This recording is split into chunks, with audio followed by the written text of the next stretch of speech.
玉。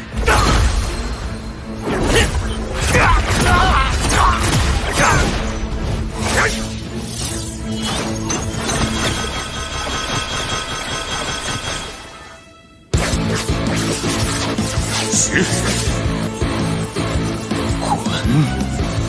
开！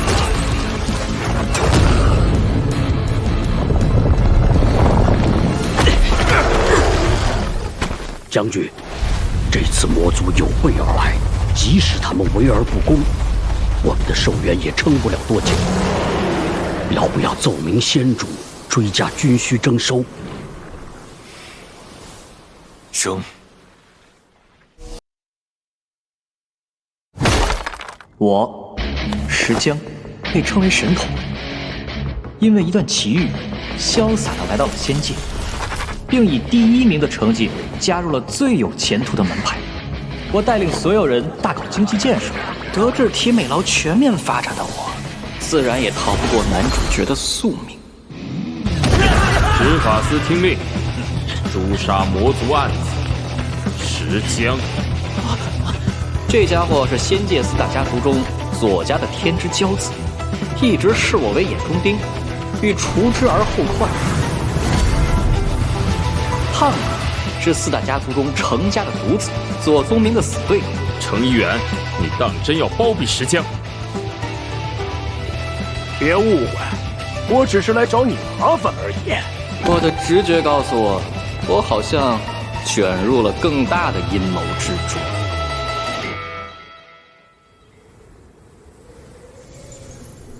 宗明，身为左家长子，为一个女人与贱民结私仇，竟还因她损坏家业，我看下阶境军需长你是不想当了吧？1年后便是先主更选之期，程家在上中阶境已蠢蠢欲动，越是这种时刻，我左家越不能出纰漏。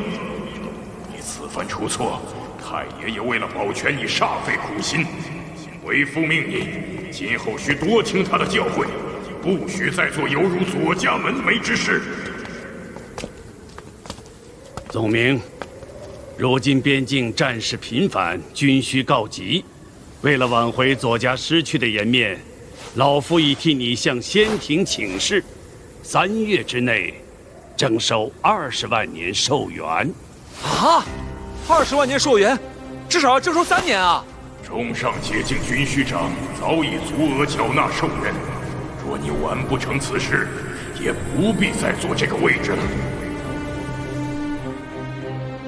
宗明啊，太爷爷为保你，帮你要了个立军功的机会，把魔族交给老夫，之前的事就一笔勾销。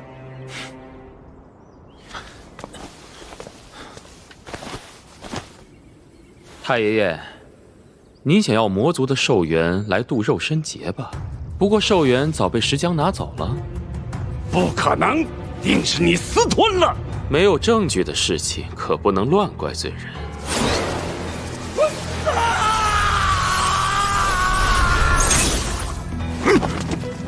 左宗明，你好大胆！我倒要看看这军需你如何凑齐。太爷爷放心，说不定还能补上您造成的亏空。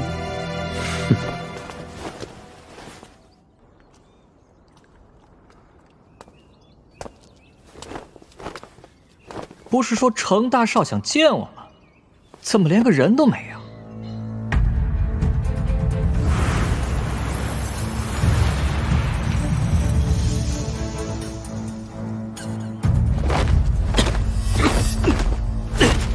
喂，这就是你们程家的待客之道吗？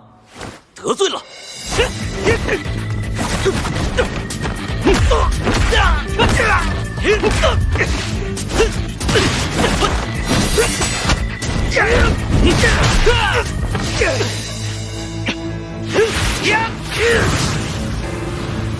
来，不，来！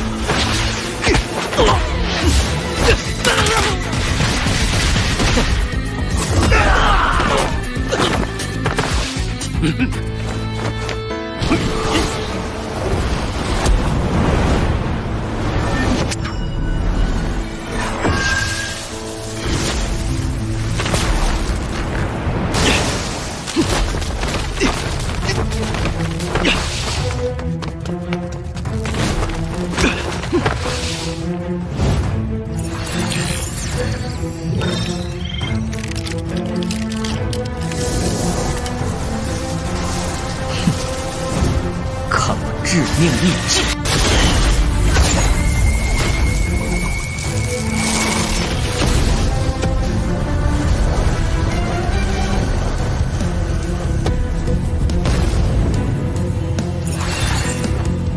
石少侠果然是奇才呀，手段高超。刚才的试探多有得罪啊！试探，分明是想看我的底牌呀！程大少救我的目的不纯吧？我喜欢和聪明人打交道。哎呦！程大少，您的屁股大权令受损，受了点家规，不碍事。程大少不惜如此救我一命，这其中的原因……哼，都说你石少侠聪明绝顶，不如你来猜猜看，让本少爷看看这家法挨得值不值。四大家族1000年为先，轮值先主之位，先公孙，再左家，最后才轮到程总。启禀公子，又胖了2斤。可恨，定是被那左宗明给气的。1年后，公孙家主便会退位，而下一任先主刚好轮到左家。由于左大司马常年抱恙闭门不出，先主之位便会落入他的长子，也就是左宗明之手。所以我猜程大少宁与下任先主为敌，也要全力救我。是想……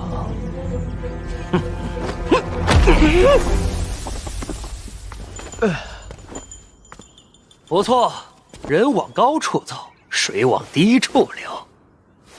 那我倒是可以考虑和程大少合作。合作即是资源互换，我程家要权有权，要势有势。你石江能拿出什么与我交换啊？一个人，一个能取代左家的人。哼，石少侠心比天高，命比纸薄，小小年纪竟敢这般妄言。程大少倒是命厚，再等个2000年，不就轮到你做先主了吗？好，成交，爽快！我石江在此谢过程大少的救命之恩。石江，石江，对不起，身为护法，自己却受伤昏迷，什么忙都没帮上。诸位已完成铸灵，不知石少侠是何品级啊？这个简单啊，待凌云将自身灵力灌入朋友体内，片刻便能测出品级。这听起来好像很痛啊，要不算了吧？验品级的方法很简单，将灵力灌入身体后再剥离。若灵力凝聚为1团，则为下品；2团为中品；3团则为上品。嘿，而若极品铸灵，若是极品铸灵，当是4肢百骸皆为储存灵力之器，剥离出来后便会凝聚成人形。不过，这只是仙界对广明师尊的传闻，即便凌云也从未亲眼得知。出来了！怎么会？下品？不可能啊！他可是私生子啊！难不成是我们误会了？哼，广陵，又是你搞的鬼吧？要不是本君及时封住你的下丹田，你马上就会火遍整个仙界。当心枪打出头鸟。哼，你总算跟我有点默契了啊！奇怪，朋友若只是下品，那是何人击杀了魔族？是金银二老。金银二老为了保护我们，守护九鹤峰，不惜耗尽灵力与魔族同归于尽。他2人才是真正的英雄，大家说对不对？对，没错，没错，金银二老是大英雄。我们应该让所有人都记住2老的丰功伟绩。原来如此，凌云会向上面请愿，为他2人立丰碑记功德。多谢凌云真人。好，铸灵结果已得，我还有一件重要的事情要宣布。啊，那是程家家印的任命文书。太岳门石江听令，仙魔边境战事告急，奉城市家主口谕，特命太岳门石江任城市军需长副职，限3月内征收20万年寿元，以资军需。啥？20万年寿元？小江啊！哎呀，快让老夫好好看看。没想到九鹤峰居然有魔族。哎呦，你受苦嘞！爷爷，我没事，有件好事我要告诉你。哦，这么巧，老夫也有件喜事。你先说。要不咱们一块儿说？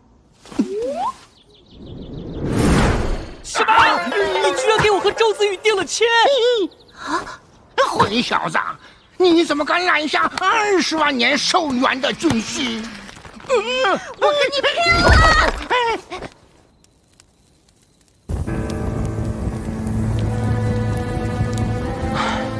都是上好的餐具啊，只因为那些贱民用过就直接烧掉，太可惜了。少爷既然不喜欢这些散修，为何还要宴请他们？本公子喜不喜欢他们无所谓，重要的是这样做，石江便会喜欢本公子了。少爷，左老太爷来了。军需一事，老夫都已办妥，还望程少爷不要食言。有劳左太爷，这些寿元请笑纳。我要您暂保石江不死，小侄日后定会再奉上寿元，助您度肉身劫。小姐，掌门要将您下嫁给太岳门的石江，您以后可怎么活呀？掌门正在和家主商议您的婚事，小姐快去劝劝他吧。怎么会？我和石江定了亲，那月儿怎么办？当心点儿，这般花容月貌，要是受伤了，我可是会心疼的。周子瑜，你想什么呢？月儿和石江两情相悦，你怎么能去破坏他们，害月儿伤心？可为什么我心里怪怪的？不行，我要去和母亲说清楚。妇人之见，3月之内20万年寿元，就算是宗明也未必能够征集。凭一个来路不明、无权无势的石江，简直痴人说梦。兄长息怒，此事虽难，但石江确有一些能耐，不如在他身上赌上一把。愚钝！军需关系着仙界安危，一旦误了军事，便是死罪。到那时，我周家保他还是不保？老夫知你爱女心切，也绝不能拿周家冒险。这门亲事你必须退了，周家绝不被外人挡在。不好，石江有危险。石江，你真的一点都不担心吗？我这成衣铺每个月能赚5、6月寿元，3个月后再把铺子卖了，能凑出5年寿元，我全都给你。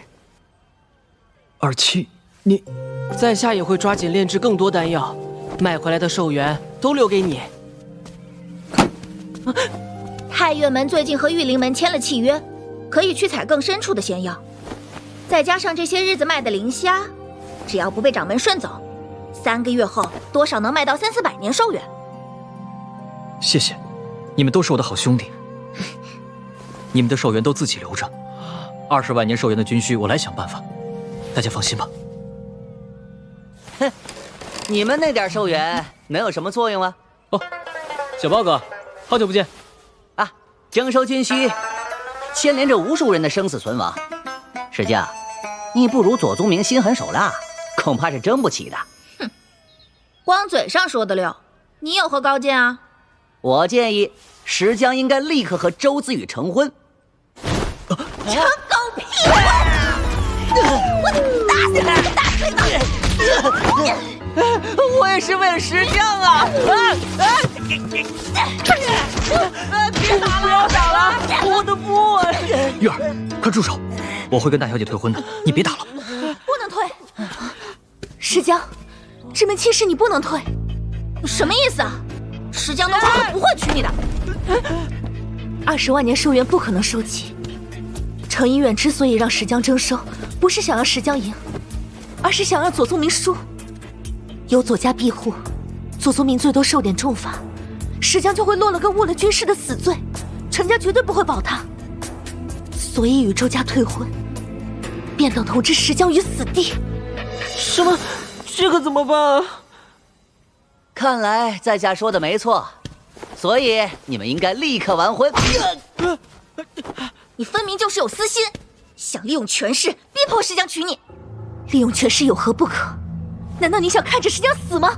大小姐，既然我做这副军须长，就有我自己的应对措施。这门亲事本来就是爷爷自作主张，没经过我们俩的同意。结婚好歹要两情相悦，反正你也看不上我，你完全不用委屈自己嫁给我，放心让你妈来退婚吧。凭什么让他退亲？你又不差，哪点配不上周子宇？哎呀，一边去！你瞎捣什么乱呀？大小姐已经让左宗明退过一次婚了，我再去退一次就太不仗义了。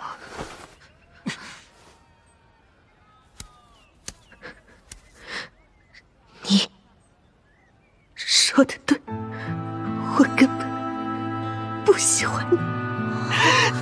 哎，他怎么突然跑了？不好，他要去退婚！小包哥，你跑得快，快去阻止他！啊，交给我吧。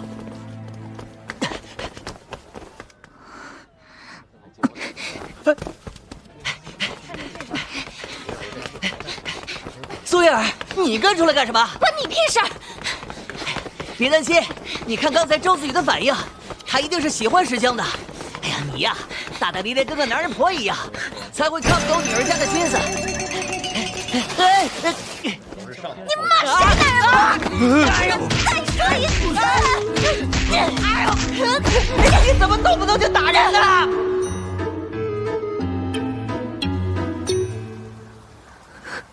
为什么要哭？不就是退婚吗？不许哭！你不许哭！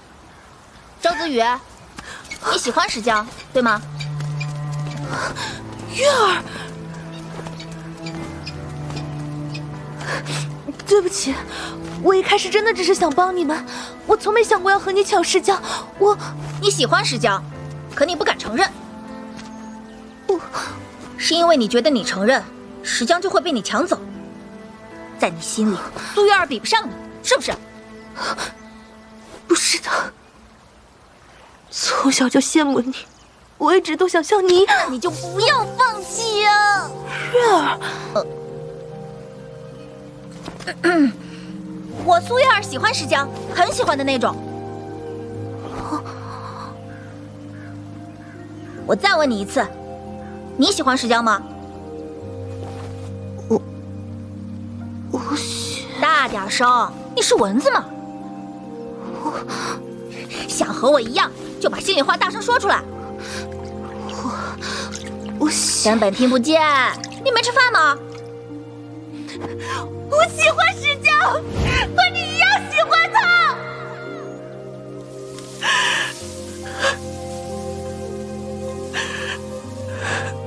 你是一个强劲的对手，不过我是不会输给你的。石江是我的。你笑什么？我输了我不会输。放着情敌不打，反而鼓励他，那他为什么要打我呢？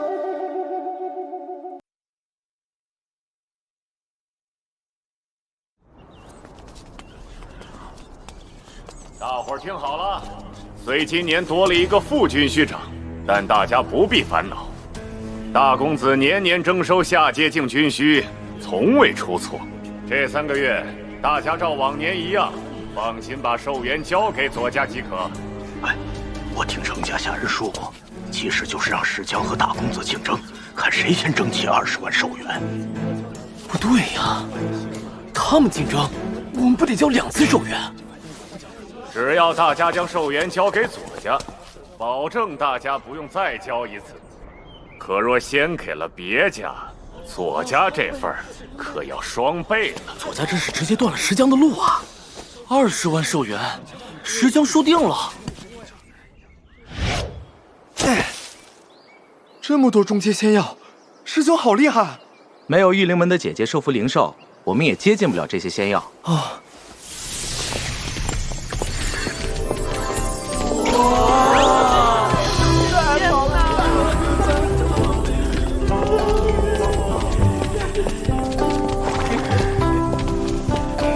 玉灵门的姐姐好漂亮啊！哎呦，你们这些榆木脑袋，还不快去帮帮仙子们！你教了多少次了，还学不会，真是笨死人！那是……哈哈哈哈！没想到吧，本姐也又活过来了。是他！走，过去看看。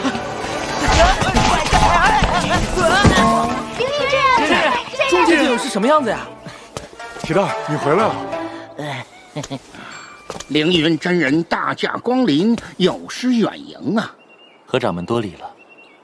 此番凌云前来，是为了他们。合掌门，我等希望加入太岳门门下，望合掌门首肯。好嘞，好嘞，都来得好嘞。咱们太岳门正缺人手呢。啊，弟子马上让人准备宴席。啊，真人，不如也随这些弟子一同到比宗吃杯酒吧。合掌门不必客气，凌云还要回仙庭禀报此次筑灵的结果，还有商讨捉拿下阶境魔族案子之事，不便多聊。爷爷，凌云真人，哼，你们都在啊？你们还舍得回来啊？凌云真人，能否帮我一个忙？朋友说的可是散开废印村机运一事？是啊，本来我还担心程大少不肯答应帮忙，没想到你直接拿来了许可令。朋友现在便随凌云去一趟废印村吧。啊，好。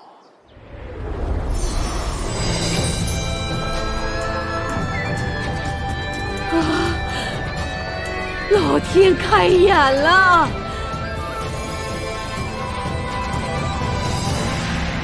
哎呦呵，云真的散开了。凌云真人，这次真得好好谢谢你。朋友不必客气，不过一件小事。哎，既然这么简单，仙界为什么不早点帮废印村啊？萧大娘他们这些年可受了不少苦。废印村的人一生也无法对仙界做出任何影响。上面的人自然也不会关心无心之事。在这些所谓的上层人眼里，重森他们的命就这么不值钱吗？真够恶心人的。话说回来，朋友当真不知魔族暗子是谁吗？魔族暗子？正教队来了，快回家！奉军须长之令，按律征缴寿元。先民一人缴纳10年，商铺50年，边境战事吃紧，军需刻不容缓，人人皆应足额缴纳寿元。这才第1天，左宗明手脚够快的。哎，对了，这下阶境有多少人来着？你也知道，上阶境为1颗空间珠，中阶境3颗，下阶境则分别存在于5颗空间珠之内。原本仙界并非存于空间珠内，魔族入侵后瓜分资源，才将剩余区域藏于空间珠内。我们宗门空间珠除去废印村后，还有2万人口。不对呀，每个人交10年寿元就已经20万了，再加商铺的话，左宗明不就收多了吗？哼，左宗明这样做不仅是为了让自己收其寿元，更是想害你无法足额征购军需。大人。求求您了！这是可以抽取本命寿元的法器。不想让你儿子充军的话，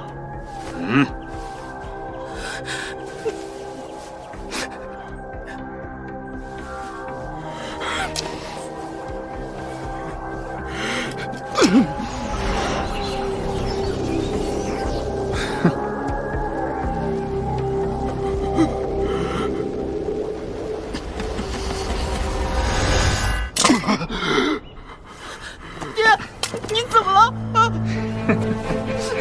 本官忽然想起，私自抽取寿元可是重罪，得入狱才行。把他们抓起来。儿子，别救我！救我！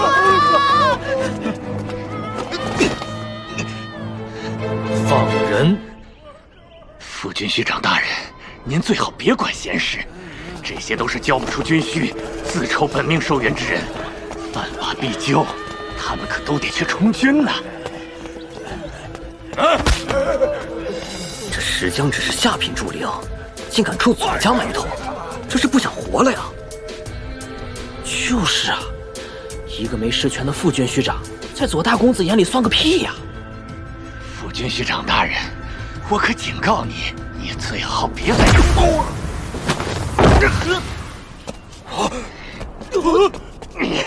石江公然妨碍监护圣教，给我拿下！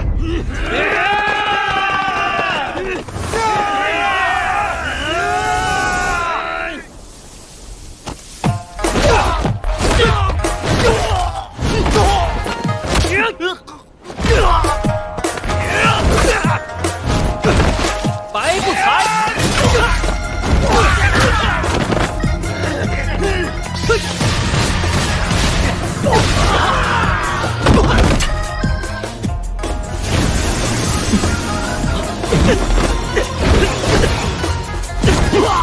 压缩飞机！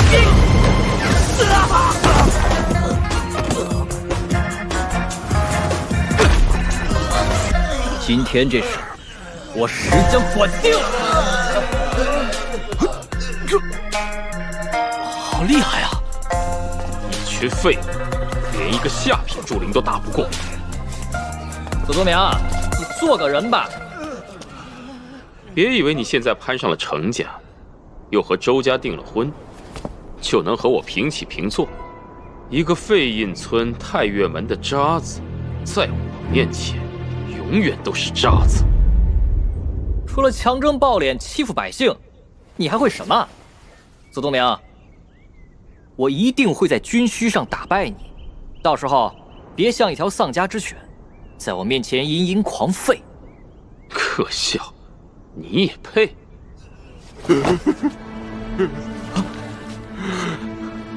哎，你们怎么又鬼啊？快起来！我们走。一群废物抱团取暖，看得我恶心。石大人，你是个好人。如果你真的想帮我们，就请不要再征收第二次寿元了，不然我全家都会被你逼死的。求求你，放大家一条生路吧！你们这群糊涂虫！左宗明这么欺压你们，你们都不反抗。石江救了你们，你们就这样报答他吗？我们走。哎，去哪儿？找帮手。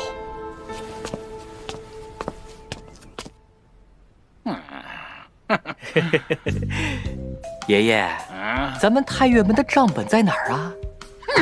老夫绝不会告诉你账本的下落。账本就藏在柜子后面。哎呀，爷爷，账本已经找到了，之前卖灵虾赚到的寿元也交给我吧。老夫把寿元藏得可好了，你永远也别想知道藏在哪儿。石师弟，这是掌门的藏宝图。哦，寿元都藏在这些标记的地方。你们，哎呀，爷爷，你也别生气，那些寿元呢，就当是我向你借的，等投资赚了，还你更多。怎么样？投资？什么意思啊？就是先把寿元送给别人，后面再本利全收。总之就是赚了。还夹嘴嘞！如果你敢把寿元送给别人，老夫就绝食。掌门不会真的绝食吧？把他关在这里，万一饿坏了怎么办啊？说什么呢？爷爷一顿饭的饭量给我们3顿，饿一会儿没事的。喏，这上面写着大家的分工，所以这次军需就劳烦各师兄弟出力了。没问题，包在我们身上。石江，我们都有任务，那你做什么呀？行动前，我得先去抱个大腿。抱大腿？石江怎么还有这种癖好？哎呀，好好久不见呀，石少侠，本公子好像又胖了。嗨，哪里，程大少哪儿胖了，只是不显瘦而已。就喜欢听你说实话。说吧，想让本公子帮你什么忙啊？请问程府有图书馆吗？图书馆？哇，这就是我程家的藏书阁了。古往今来，各界秘史皆有资料可查。石少侠想找什么，尽可随意。多谢程大少相助。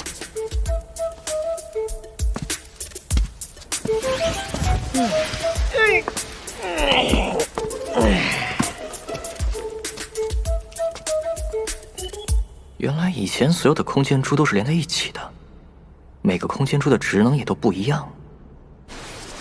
洛良，当年你被禁足清风门，却依旧踩遍了整个仙界。说吧，通往其他空间珠的密道入口到底在哪儿啊？臭小子，不要听书上胡诌。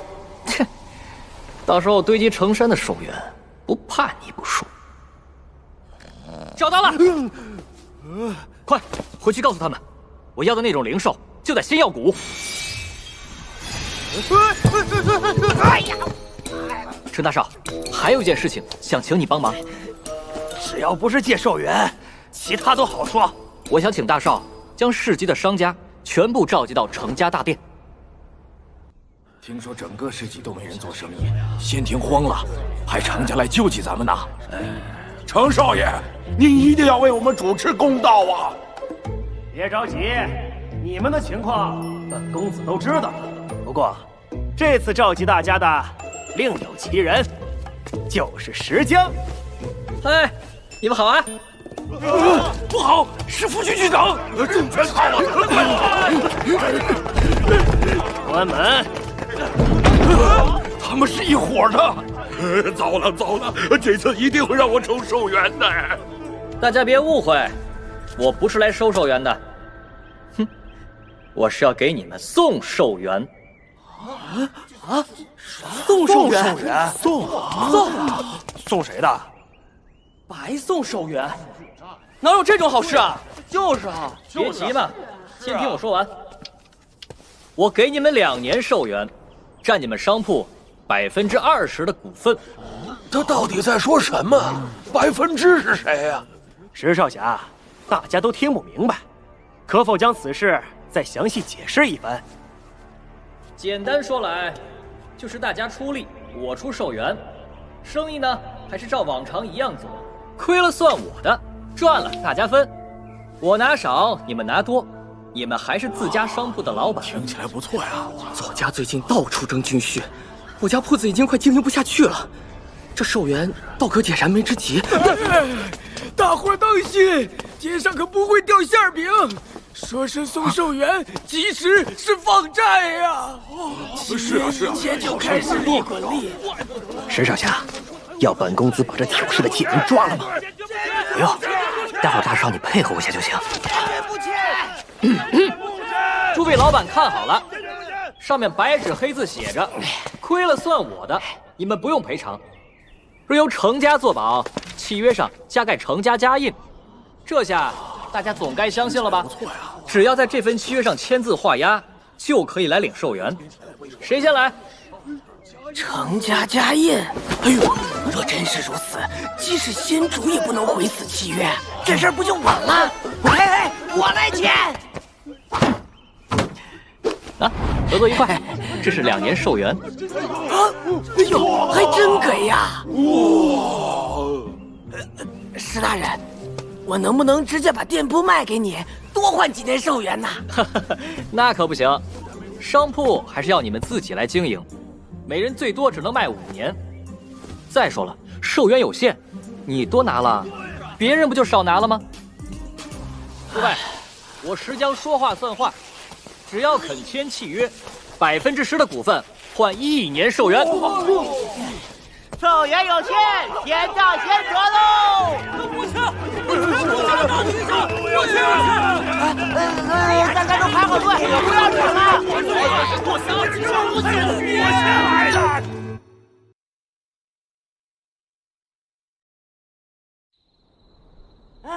俺的亲娘啊，总算签完了。铁蛋儿，这次多亏了程大少慷慨解囊，这份恩情石江记住了，谢谢。谢什么？这些寿元，日后你还得还的。大胆，竟敢躲在那里偷听本公子说话！来人，立刻将此人拿下！是。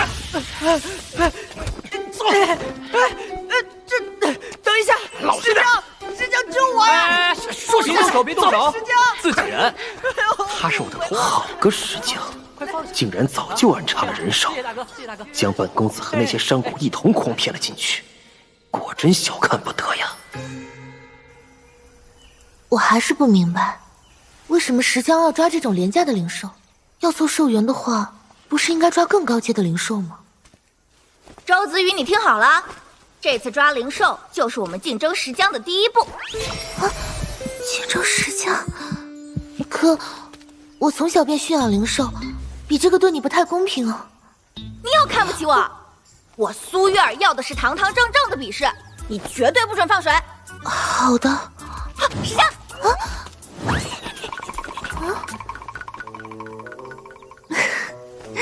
说好的堂堂正正的。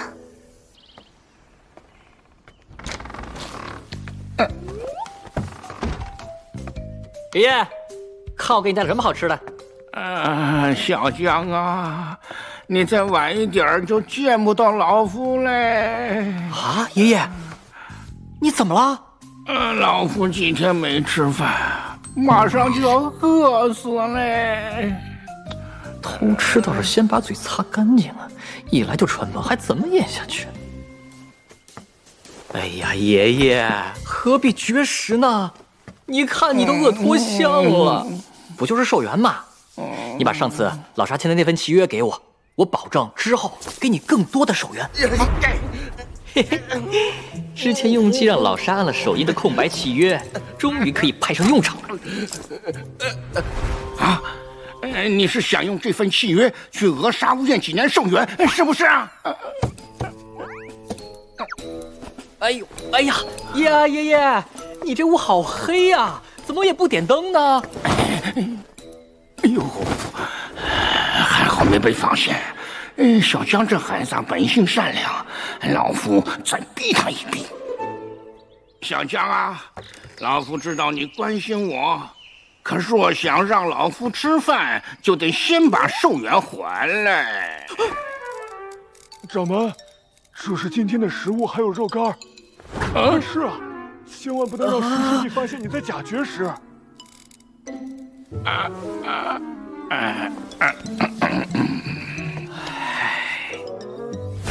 赶紧老夫的脚，这样才能像老夫一样，不用灵力也能身轻如燕。抓住他们，一个都别放过！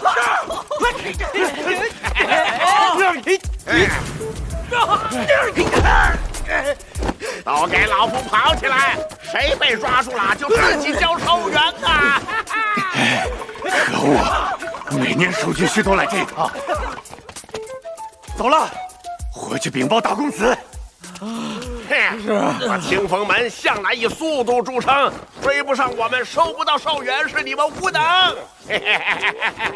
哎，老沙，不妙，瘟神来了！哎，老沙，你去哪儿啊？石江，想收寿元，追上老夫再说吧。跑这么久，你不口渴吗？怎么可能？你竟然追上了老夫！老夫绝不交寿元！老沙，老沙，老沙，百步踩！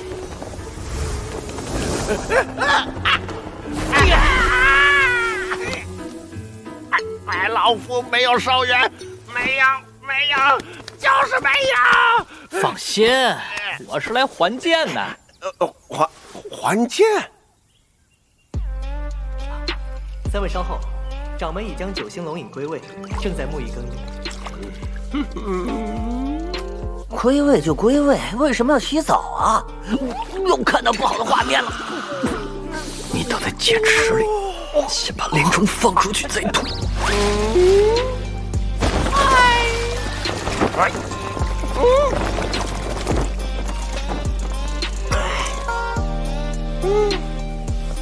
一还见，也想以此要挟老夫来答应你任何条件。少掌门别着急，我只是为了找你确认一件事儿：咱们清风门值多少寿元？哼，果然还是打寿元的主意，还想套老夫的话。清风门若要估价，整个宗门最多不过1000年寿元。那就好办了，我愿意100年寿元投资买清风门10%的股份。也就是我送你100年寿元，若清风门经营不善，亏了不用还；若有了盈利，我就从门里分1成，就这么简单。小子，区100年寿元，还想分走我清风门1成的盈利，你真当老夫蠢钝如猪吗？祝贺太原门石将正式入股清风门，双方一致认同，应秉承友好合作精神，共同实现太岳清风以及仙界集市的蓬勃发展。石将啊，投资协议签好了，你允诺的寿元什么时候给？老沙，你够黑的，买10%的股份居然要4800年寿元。签了契约便没有后悔的余地，你就交出寿元吧。好吧好吧，咱们都是老朋友了，那我就给你凑个整儿。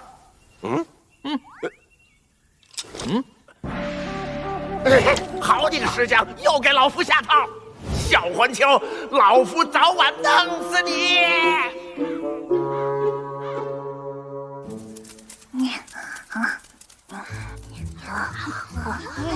那就是石江要找的炎灵兽。炎灵兽以鱼为食，每当发现食物，便会通过传影石通知同伴。这种传影石能显示炎灵兽眼睛所见之物。炎灵兽虽是群居，但性格却十分暴躁好斗，特别是面对食物。想要抓捕炎灵兽的话，必须用食物进行诱捕，就是现在。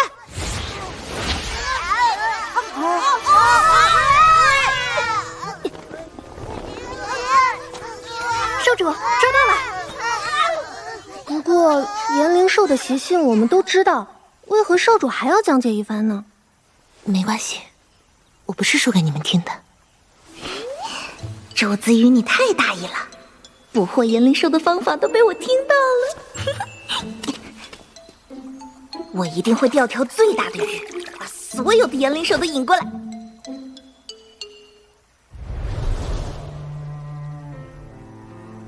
连只虾都没钓上来，苏月儿你真没用，从小就比不过周子瑜，没他好看，也没他能打，还比他穷，一点胜算都没有嘛。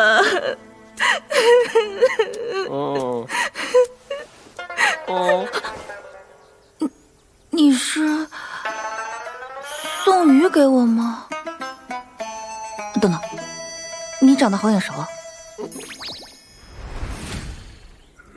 不知石江让弟子们去送快递，到底是何意啊？想让老夫的人当跑腿儿的，他休想！门下弟子都听好了，不管石江到时候让你们运什么，全都送到老夫的府。师傅，沙无厌，你个不要脸的，竟敢诓骗我徒儿！还好我不放心跟过来了，你竟然背后做这种打算！小的老的都来欺负我，我跟你拼了！谁怕你呀，老泼皮！师傅，师傅，你护体啊！咱们上啊！让他拼吧！让他加油！师傅上啊！薅你头发！好样的！你们这群王八蛋，为什么不借助为师？师傅，他又来了！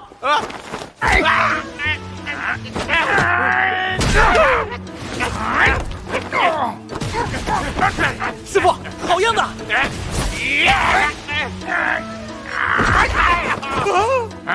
哎呦！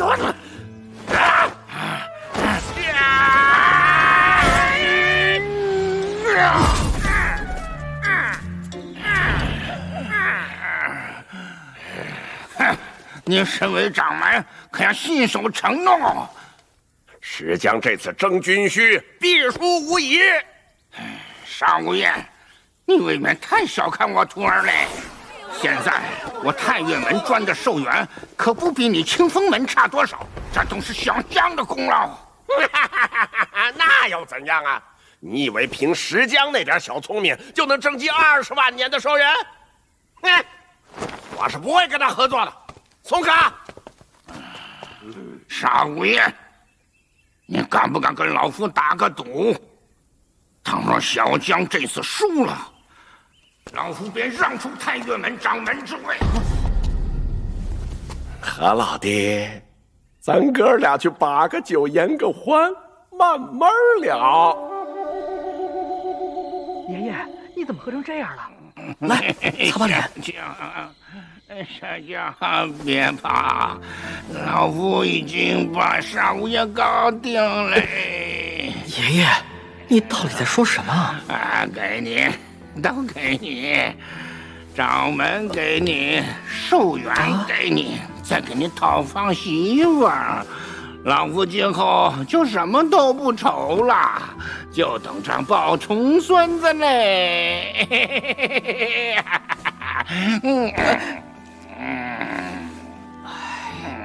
沙无言，老婆皮。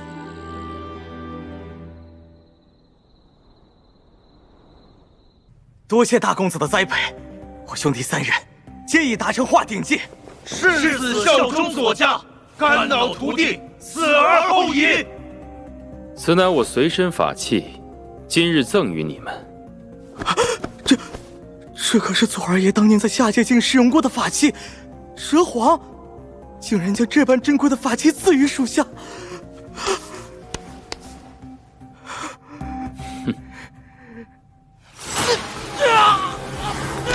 身体有问题！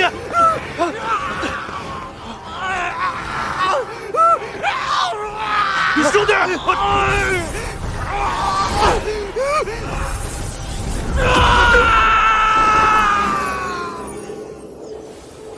恭迎二叔。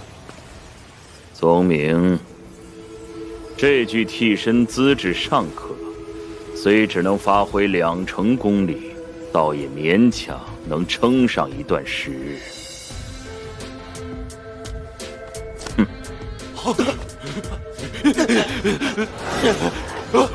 二位，这是要去哪儿？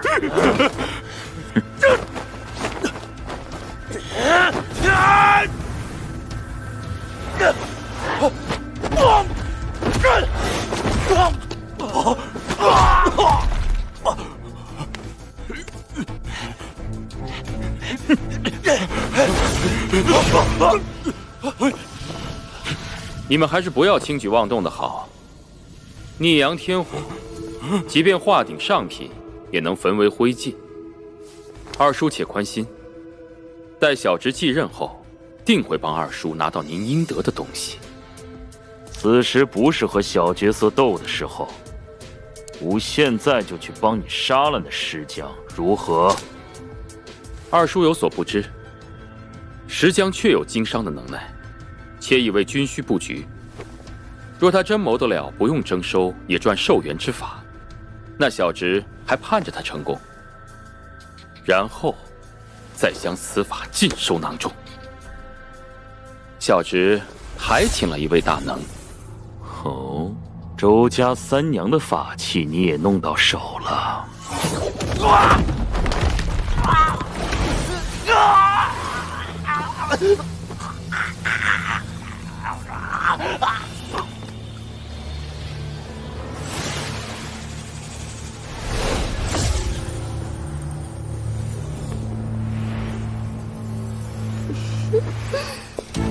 宗明见过前辈，请本座下界，竟用个男人做替身，还这等丑陋。前辈，此次军需之争，周家这边还望前辈加以节制，宗明感激不尽。少年郎，你可别忘了对本座的承诺。前辈请放心。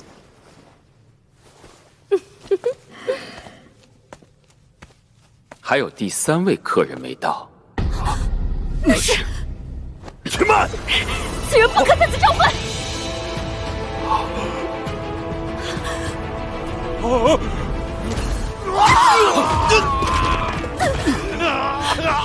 宗明，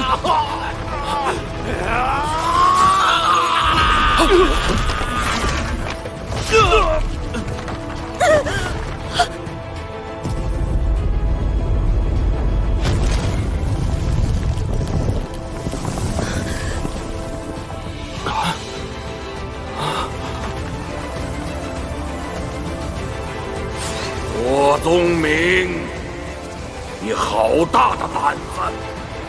召唤老夫下界，竟只为对付一个无名之辈！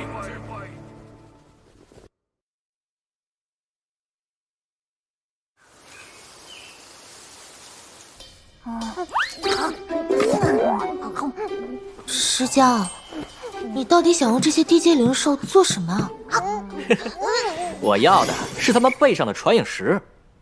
既然左宗明堵住了所有商家的销路，那我们就让买家不用出门也能直接买到货物。这是我从凌云给的长音兔那里得到的灵感。长音兔，那可是个好东西啊！不出门就能买到货物，怎么可能啊？我要用这种传影石打造一个属于仙界的购物平台。购物？哎，没关系，我马上演示给你们看。老高，配合我一下，来。你呢？坐在那边。来，你拿着这个传影石，从现在起，你就是在家里的买方。莫大哥，你现在呢就是店铺里的商家，拿好零售。假设这个花瓶就是你的货物，现在让严灵兽看着它。出现了！哼哼，只要严灵兽看到的，无论再远，货物都能通过传影石在买家面前显现出来。可是在下怎么告诉对方我想要这只花瓶呢？有传声虫就能第一时间让卖家知道有客户想要订货了。可是在下怎么告诉对方我想要这只花瓶呢？这个时候呢，再通知清风门快递取货送货。先生你好，这是您的包裹，请记得好评哦。收到售源后，就算完成一次交易。哼哼，如果能够在整个仙界推广的话，你们什么表情？听完一点都不兴奋吗？他们都是低阶灵兽，一只灵兽只能和一块传影石匹配，只有炎灵兽王才能将所见之物传到所有传影石之上。可这种灵兽王踪迹难测，就算是我母亲出手，也很难抓住它。啊，这个问题书上没写呀。要是这一步出错，之前送出去的手源不就白搭了吗？都说了我不吃你的鱼，快放手！那就是炎灵兽王。看出来了，好明显的一个王字。他跟沙无厌是什么关系啊？月儿，没想到你竟然抓住了炎灵兽王，这次是你赢了。不算，这家伙自己跟过来的。嘿嘿，大王帮个忙呗，把这个花瓶全部传影到晶石上。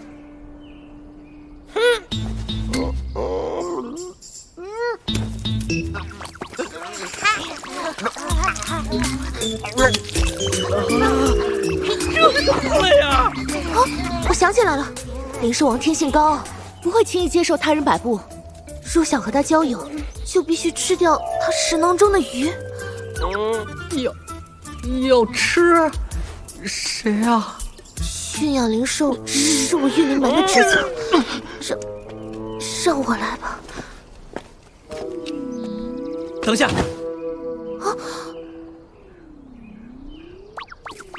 是我要做购物平台，要吃也该是我来吃吧。石江，住口啊！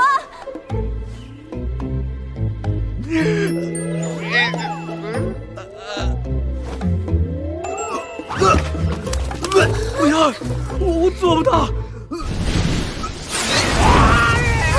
不好，灵兽王发怒了，快阻止他！灵兽王发怒，传影石全部都会碎掉的。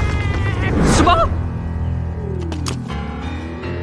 灵兽王，在下孟雄飞，愿与你为友。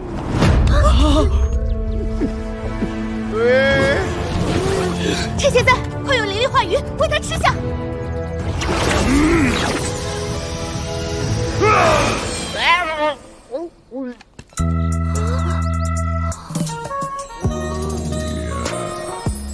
夜灵兽王，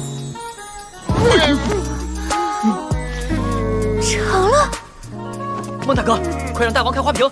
且慢！我孟雄飞要进御灵门。什么？若恩人不答应，我与挚友绝不配合。什么意思？想背叛我太岳门吗？抱歉，我入太岳门只是为了接近石江，让他帮我进御灵门。这不可能的，御灵门自立宗起就不收男弟子。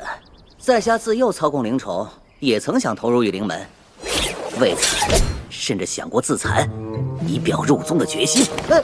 那算什么？我也可以！干什么？冷静一点！放开我！我要保全自己的丑女！给我住手！不就是进御灵门吗？我有办法。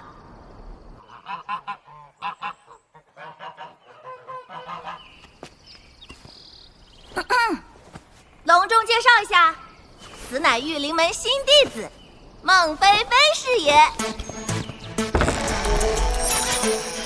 我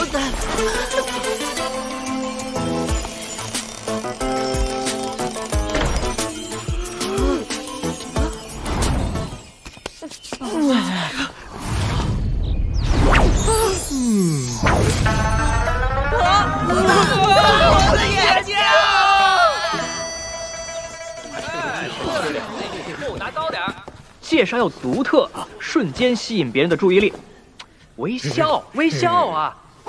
用了我吴家窑烧的瓷碗，保证您家孩子茁壮成长，境界一年比一年高。这样就可以。据说只要传声虫飞回来，就是有人买了我们的货。可这都几天了，一点动静也没有，也不知道石江这法子行不行啊？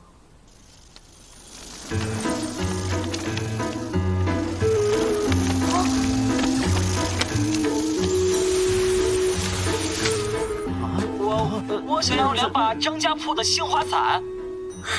有人买货了，快，根据编码查地址。找到了，归城姐，速去告知清风门。看，更多虫子回来了。快查地址，通知清风门送货。石江，包心之怎么突然能操控这么多灵虫呢？因为我送他去了一个好地方。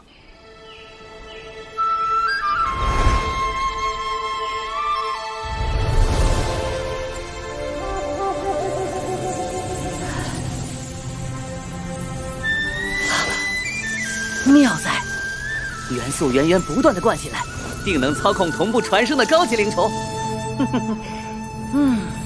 诸位，在下就要先你们一步进入化鼎境了。来，大家看，遇上货多的单子就要免费打包好，像我们这样。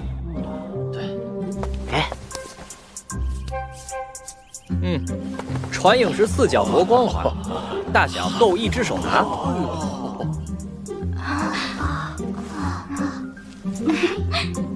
亲，要叫亲，声音甜美些。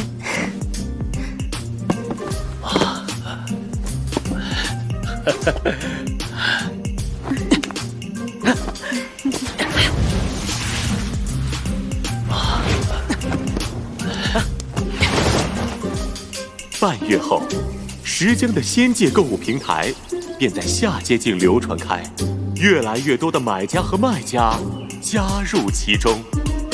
昨天又发出去了15块传影石，俺都说了，免费试用1个月之后再交租金。快递交回来的寿元都在账本上一一记载，没有遗漏。你们办事我放心。不过，大小姐，传影石和客服都交给你负责。铁蛋继续打磨传影石，老高协助月儿管理收回来的寿元。所有情况大家都汇集到小包哥这边。之后的工作就拜托大家了。而寿元临时管理中心就交给苏月儿打理了。我回禀大公子，石浆就是靠这个让市场火起来，而且上面传声虫已经能够做到同步传声。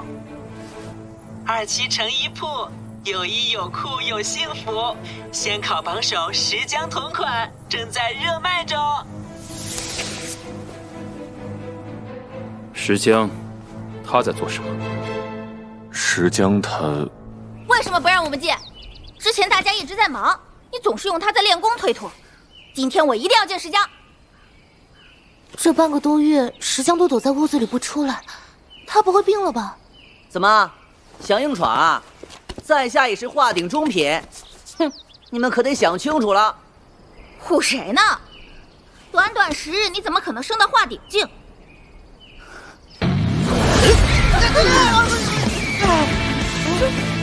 真的画鼎了？他怎么做到的？旋风转云！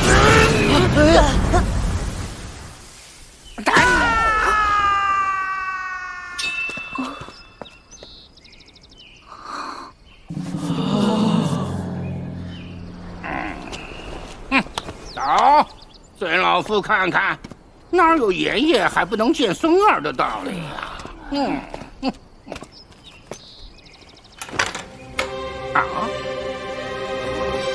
石浆不在，消失了。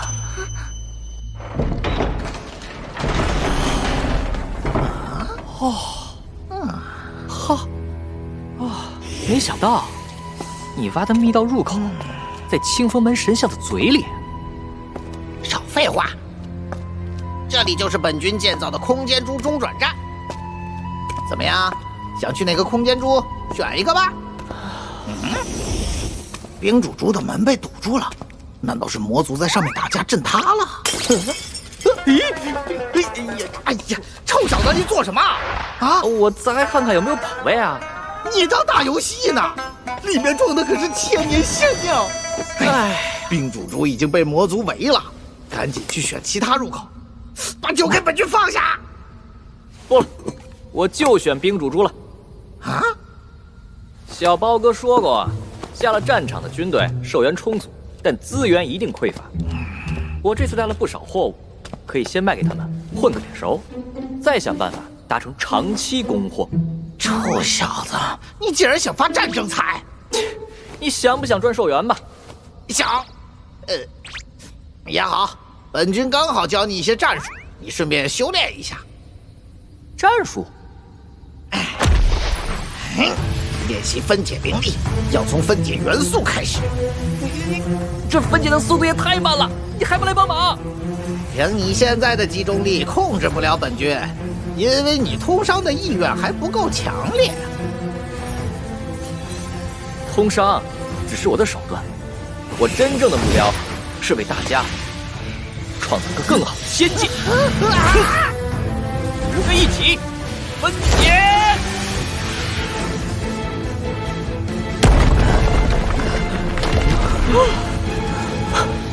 终于，我懂了。不过，这里是什么地方？谁？小妹妹，你叫什么名字啊？我叫小冰。你是谁啊？我叫石浆。你为什么在这里哭啊？我想爹爹了。想他，怎么不去见他？他们抓了我，不让我回仙界。他们是魔族？嘘，魔族不知道我躲在这里。每次想爹爹，他们就会笑话我，所以我只能躲到这里来哭。石浆哥哥，我是不是很没用啊？怎么会？我也很想我的父母。小冰，你想回仙界吗？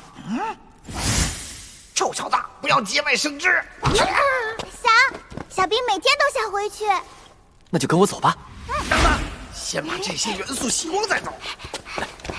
走这边，出去的路在这边。元素，先吸元素。管不了那么多了，救人要紧。石江哥哥，你在跟谁说话呀？我在自言自语呢。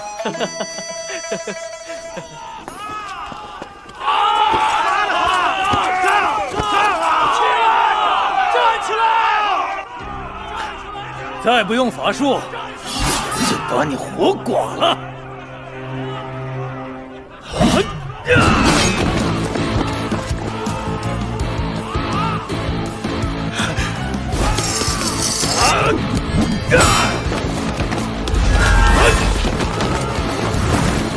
你化之术，消龙云。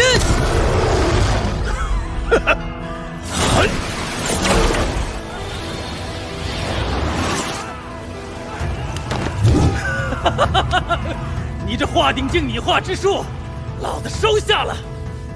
龙被吸收了。魔族逼迫被俘的仙兵，用法术跟他们对战，然后用符箓吸收仙兵的法术，然后当成军粮吃掉。不好，他要逃走，抓住他！来啊，挡我者死！又有法术了，快去施手！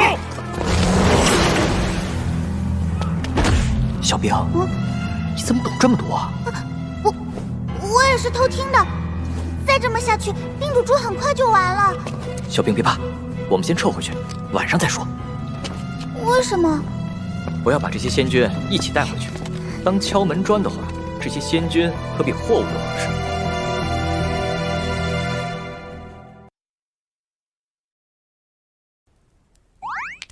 哦，多么纯粹的金元素啊！石江哥哥，救人太危险了，你怎么可能越境打过境界那么高的魔族？不是，小兵你看，小说里每次都说等级不可逆，到最后还不是都逆了？小说？反正都要等到天黑，我给你讲讲小说里的故事吧。好呀，小兵最爱听故事啦。那就讲讲斗破苍穹吧。从前呀，有一个人叫萧炎。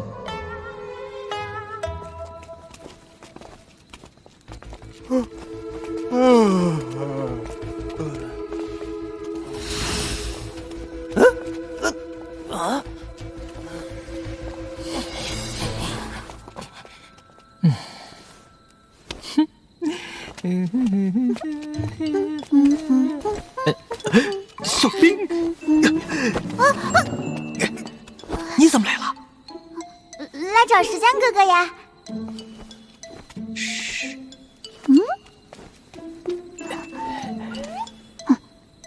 来，跟我走。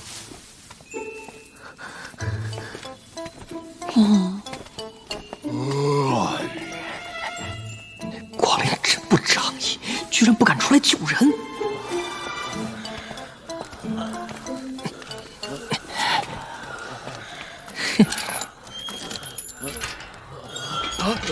你们好，我叫石江，是来救你们的。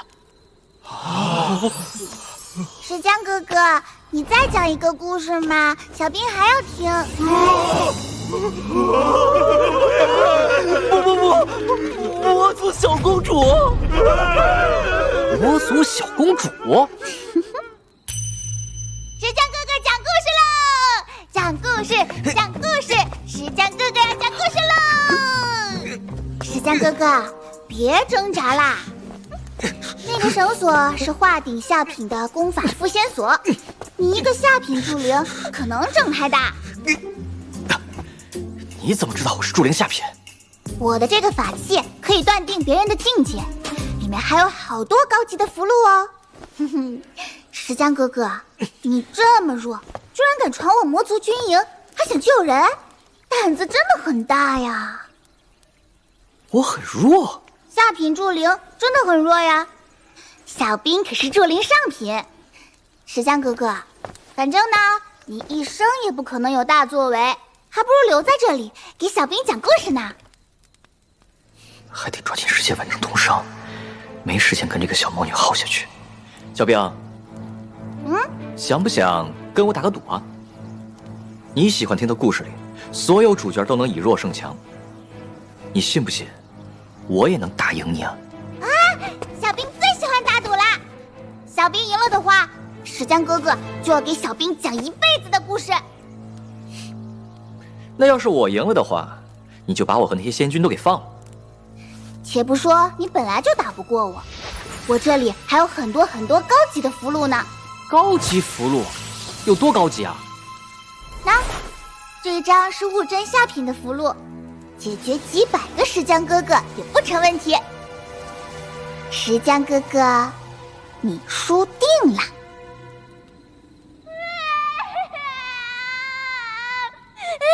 为什么一张符箓都用不出来啊？叔叔给我骗我！小公主，魔族哪有人敢骗您呢？还好提前分解了他的灵力，垮灵这招真好用啊！公主别难过，不必跟仙界走狗认真。属下立刻替你拿下此人。等一下，等一下！大家看这边，这个是现在仙界最流行的购物平台，无价之宝。只要你们魔族退兵，我石江免费赠送，人手一个，怎么样？啊，退兵？你说的也太容易了吧！仙魔两界自古就在抢占资源，为此我们付出了多少寿元的代价？我这次带兵来冰主珠，是为了找到我爹爹的遗骨。除非让我达到目的，否则我绝不退兵。爹爹，遗骨？对，母亲跟我说，爹爹就是被冰主珠的人害死的，遗骨就留在这里，所以我才偷了母亲的令牌来围攻这里的。那个，你爹到底是谁啊？哼，说出来吓死你！我爹爹是仙魔两界最强剑修，广陵居士也。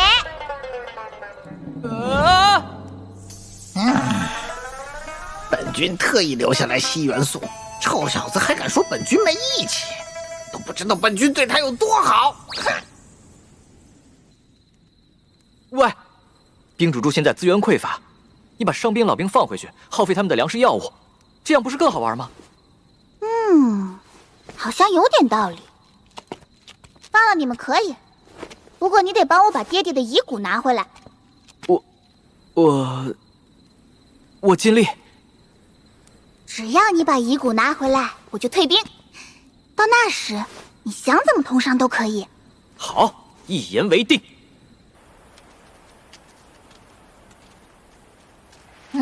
石江，本君替你办了票大的，你就这个态度？啊，难不成你又发现本君在偷你寿元了？石手下当心！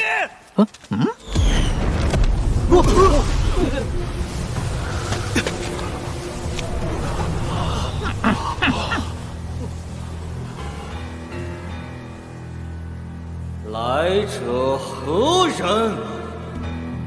拜见神使，属下请入冰主珠，望神使引路。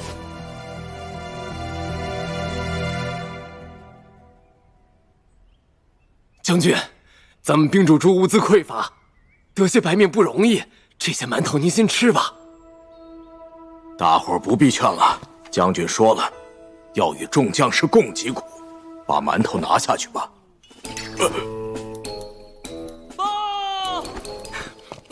门外来了一年轻男子求见，说是想与冰主珠通商。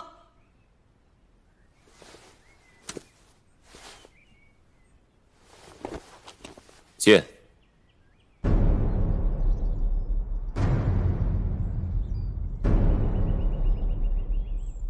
参见公孙将军，我叫石江，是来通商的。将军，据说就是此人救回了被俘的仙兵。搜。别动！干什么？不要乱摸啊！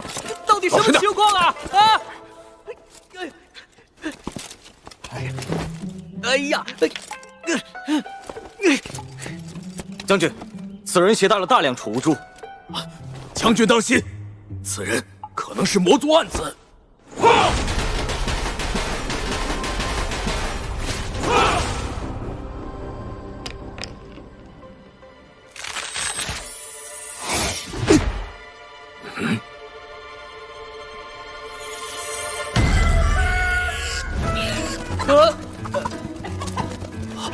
将军，里面好多鸡，好多猪，还有粮食，全是我们急需的物资啊！抢！住手！魔族都没抢我东西，太过分了！将军，我们被围困了这么久，万一此人真是其他空间主派来施以援手的使者，我们这样是不是？石江，你到底属何方势力？从实招来！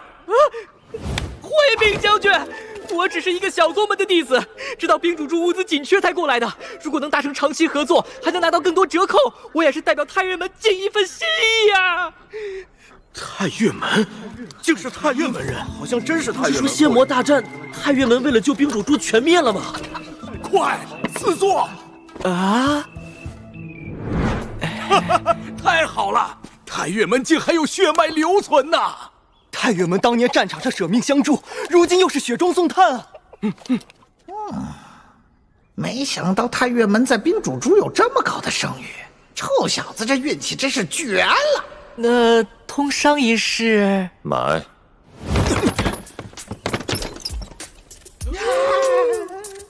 石少侠，只要你把物资送过来，售源不成问题。我还有一个问题。讲。将军，请问咱们这儿是不是有广陵君的遗骨啊？啊？你又来？本君的遗骨到底怎么了？就是那个人见人恨的银剑仙广陵君，我听说他的遗骨在冰主珠里。你说什么？啊，石少侠误会了，你说的广陵遗骨应该是冰主珠以前的一道名菜，以广陵遗骨汤命名，只是诅咒广陵君骨穿肉烂而已。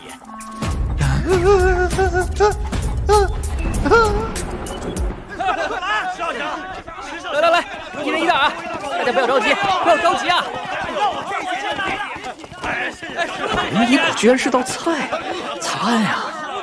少侠，听说宗门猪有很好吃的灵虾，下次能不能带些过来？啊，这好办。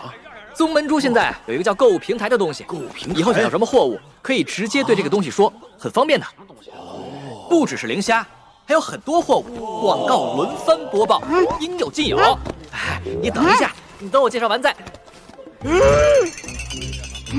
你说你的，不着急。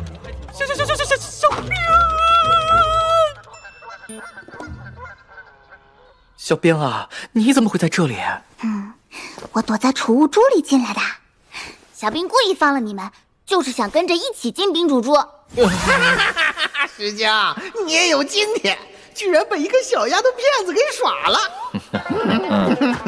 看，又是这种表情，你到底什么意思？小兵，你再说一次，你爹是谁？仙魔两界最强剑修，广陵君是也。哎呀，不知道广陵君知道自己有这么可爱的女儿，会怎么办呢？不可能，本君从来留情不留种，这丫头绝对不是本君的女儿。垃圾！哎呀，真可怜，有这么个爹呀！臭小子，你怎么能不相信本君是清白的？他可是魔族，本君再不济也不至于生出个魔族的女儿吧？石江哥哥的头发飘起来了，吵死了！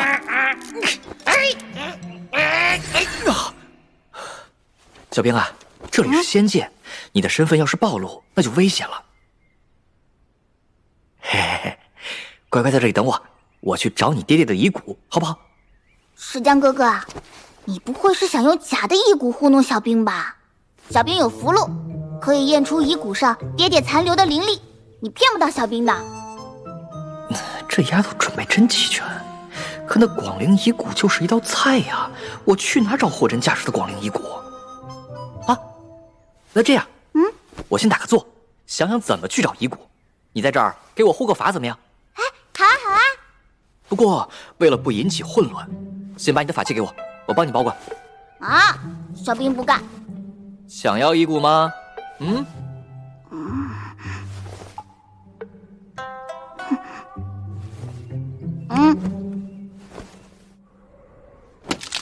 以后不许再用你那破符封印本君。石江，你在干什么？你女儿说了，因为冰主猪的人害死了你，她才包围了这里。除非找到你的一根遗骨，否则她绝不退兵。都说了，她不是本君的女儿。嗯，冰主猪的人害死本君，本君不是渡劫失败才死的吗？你连自己是怎么死的都不知道？不行，神魂不够，想不起来。可你要遗骨，凿本君的灵力冰原做什么？哼，这下面封着的是你的真身吧？我凿一个洞，划开你的身子，抽一根肋骨出来给小兵不就行了？太残忍了！你还是人吗你？哼，别凿了，不就是一块骨头吗？何必非要去本君呢？你女儿跟你一样奸诈，说了遗骨上得有你的灵力，不然唬不住她。哎，这还不简单？你随便找一根骨头，把本君的灵力碎块塞进去不就行了？你承认她是你女儿了？我没有。原来还有这手，接下来只要找根骨头就完事儿了。哎，小兵呢？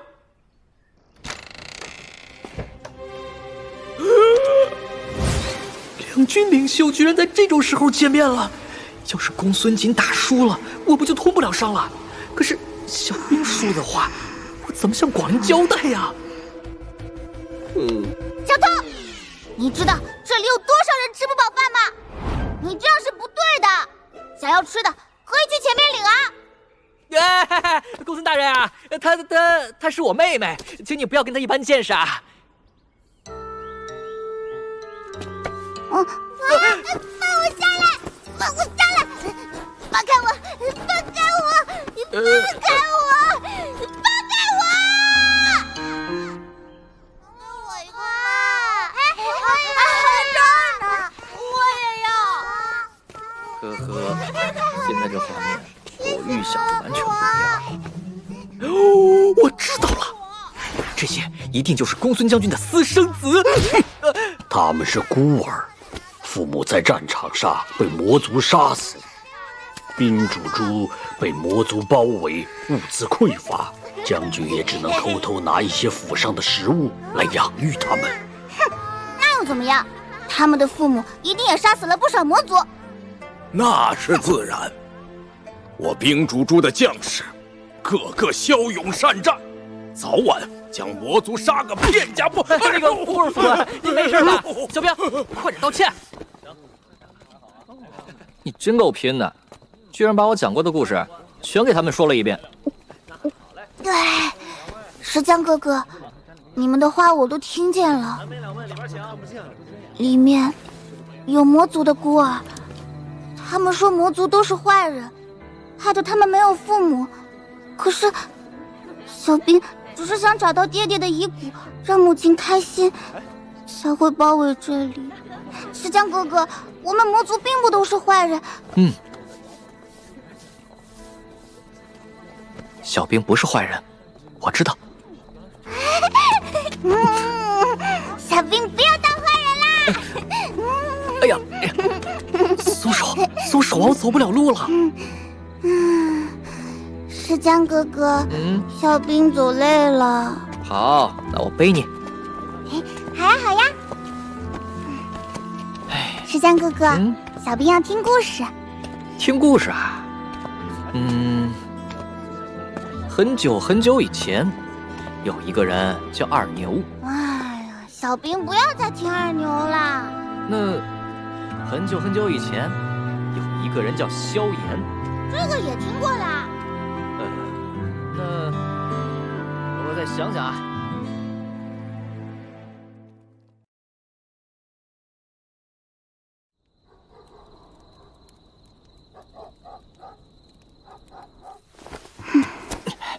石江哥哥，我要退兵。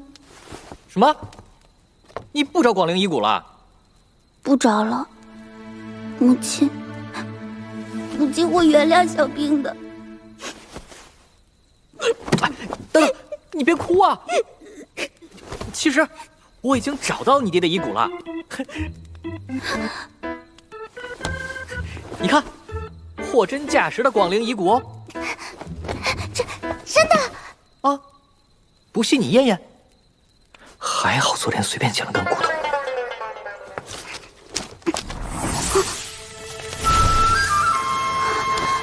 蓝色的灵力，还有水一样的光泽，真的是爹爹的遗骨。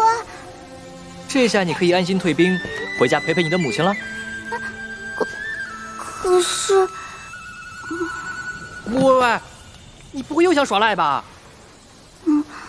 小兵是怕退兵之后就再也见不到石江哥哥了。魔族小公主按照约定退兵，石江和冰煮猪的通商协议也顺利完成。可石江却没有想象中那么兴奋。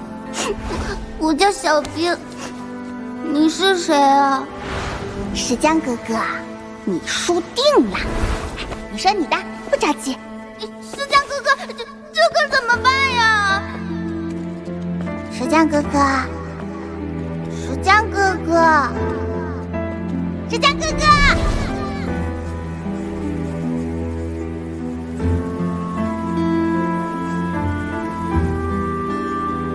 臭小子，分别的日子一定会来。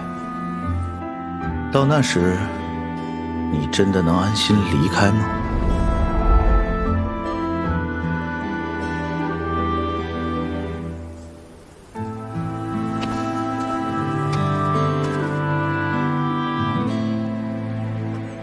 左宗明，你来干什么？唉，鱼儿，你我本不用这般见白。只要你与我重订婚约，玉灵门的军需，我便不收了。我左宗明定会当上先主。我们的婚约，今后便是左周两大家族共享荣华之契约。难道你一点都不为家族考虑吗？可恶！左宗明，周子玉不喜欢你，不要再来纠缠他。月儿，别说了。少主，寿元都在这里了。可还是不够。哼，玉灵门的军需，我来教。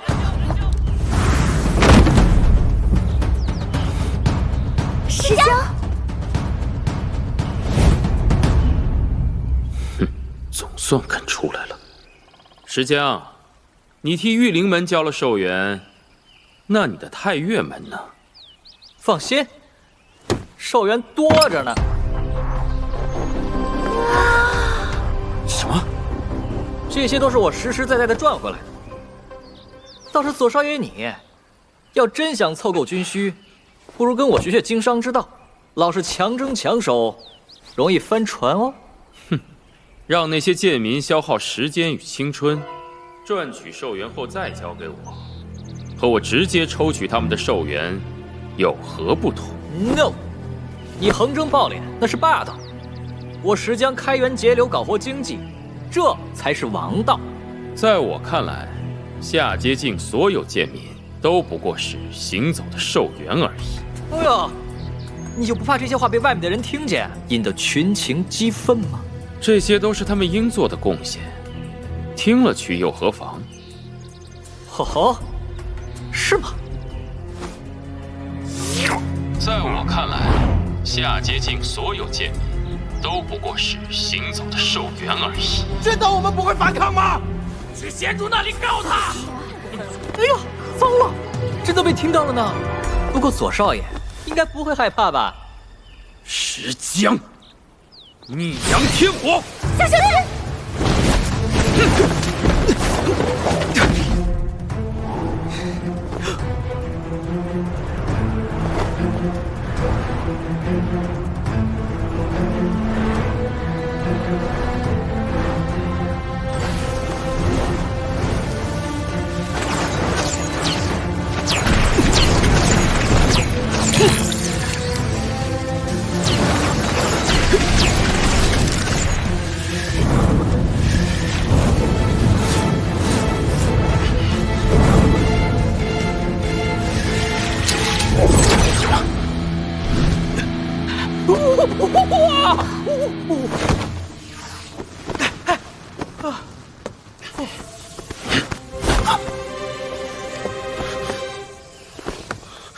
怎么回事？为什么逆阳天火使不出来？一月不见，这左宗明竟然到了上品化顶境。臭小子，以你现在的程度，还不能将他的灵力分解干净，绝不能让他再使第2次逆阳天火。下一次，我一定能赢左宗明。多谢大公子手下留情。石江，今日我不与你逞一时之快。军需之争，你若输了，自会被发配仙魔边境。军需输了这么严重啊？那左少爷输了，岂不是连仙主都没得当了？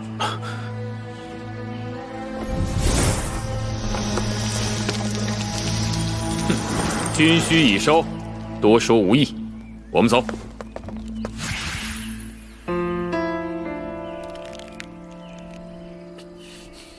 左宗明，瞧着，我绝不会让你这样的人当上仙主。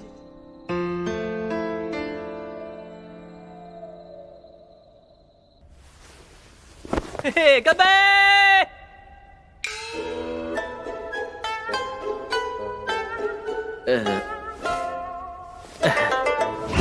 ！1月后便上交军需，若是你不想办法挽回败局，恐怕本少爷也保不住我。我就走了1个月，大伙怎么都变得这么消极了？老夫认为，小将这次把寿元交给左宗明，没错。只要咱们将剩下的这些寿元全都攒起来，慢慢攒就够了。那可不行，这些寿元我是要都花出去的。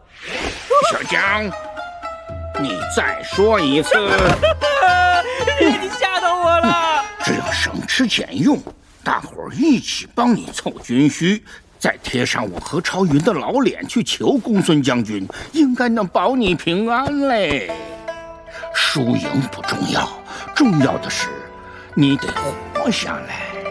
爷爷，小将，爷爷别闹，我真要把所有寿元都花出去。老沙说的对，平台虽然好用，但也有弱点。当然有弱点。客人把寿元交给你，你扣留几日后再转给商家，中间虽能慢慢累积寿元，可若你拿这些寿元交军需，便没有寿元付给商家。那时整个购物平台轰然倒塌，石江你依然是死路一条。所以接下来，咱们就得正式进入赚寿元的第2步。还有第2步？没错，第1步我们已经基本掌握了大部分民众的寿元流通渠道，那么第2步，我就要把那些仙界贵胄囤在手里的寿元都挖出来。仙界除了4大家族外，倒真有一些实力雄厚的豪门世家。不可能，这些世家子嗣囤积寿元，就是为自己冲击境界和渡劫所储备。从他们手里得到寿元，难如登天。臭小子，老夫绝不许你将老本都赔进去。太岳门苏月儿听令。我已打通前往其他空间珠的密道，你拿着剩下寿元的1半，去物资便宜的空间珠收货。但凡能吃的能用的，我们全都买。寿元不花光，就别回来。我全都要。空间珠之间被魔族阻断多年，你从哪儿来的密道？清风门杀无厌听令。放肆！叫我沙总！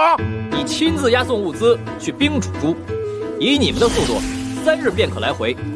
冰煮珠物资匮乏，食物高出进价1000倍不止，药品更是稀缺。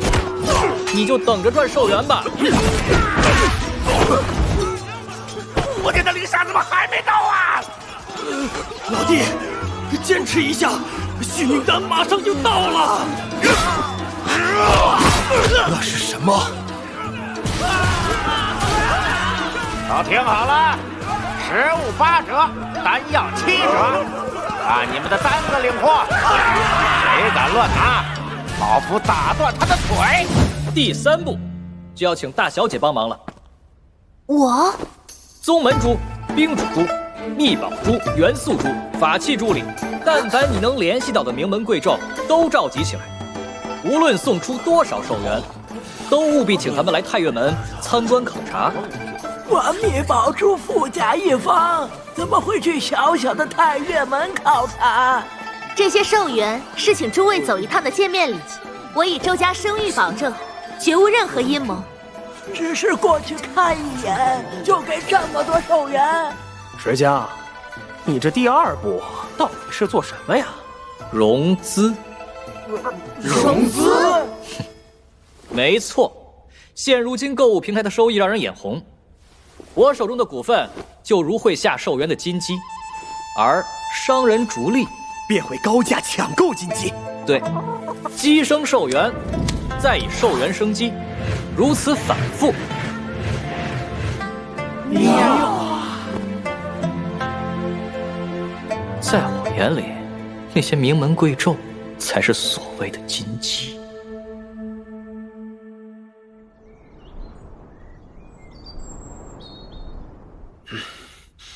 不是给了你们寿元吗？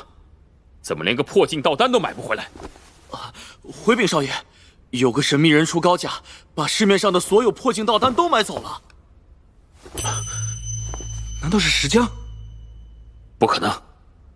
现在他军需都成问题，更别提买道丹。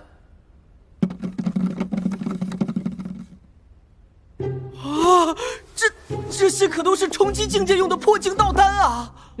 高人告诉我，10粒破镜道丹才能炼成1颗破镜天丹，所以我就全都给买回来了。你冲个下品化顶，还想用破镜天丹？破镜道丹极其稀有，是市面上卖的最贵的丹药。你要求的破镜天丹，就算直接用破镜道丹和最好的丹炉来炼制，成功率也只有20%。不过在下倒是有一法子可提升成功率。还是用丹炉吧，谢谢。那么多寿元，怎么就买了这种中阶心法回来？又是那个神秘人，把高阶心法全买走了。去，直接高价将真武先生请来。不行啊，大少爷，别说真武先生，连他一向清高的师傅义灵居士也被请走了。属下怀疑，这都是石江干的。绝不可能是石江！给我查出来那个神秘人到底是谁！我说你们到底行不行啊？我投了那么多钱给各位，连教一个又帅又强又简单的心法都办不到。挑三拣四，一旦冲击化顶境失败，你连主灵境都保不住。哎呀，搞得这么麻烦，不如我冲化顶境的时候，大师你直接帮我因功护法不就行了？我出3倍寿元。成。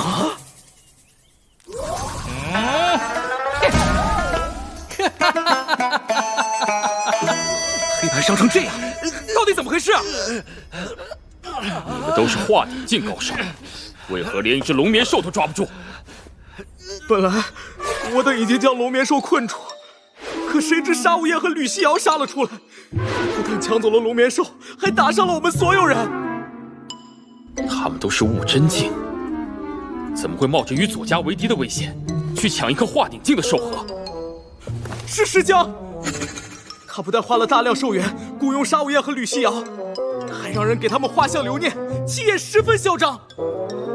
而且属下查到，之前与我们作对的神秘人就是石江。石江，他短短10日哪来那么多的寿元？听说他找来其他空间珠的名门贵胄，正在搞什么融资。融资？老夫还从来没见过这么多寿元呐！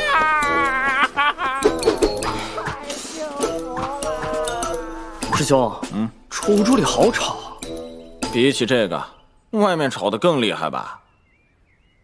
王四爷买2期成衣铺1成股份，300年寿元。成交。我也说300年，500年。是的，2期成衣铺现在估值已经到5000年寿元，1成股份便是500年寿元，要买的赶快啊！300年寿元。随着购物平台成功扩展到各大空间珠，石江顺利推行第2步融资计划。将之前低价收入的商铺股份全部高价卖出。不过，估值飙升最快的还属石江成立的泰岳总公司。董事长到！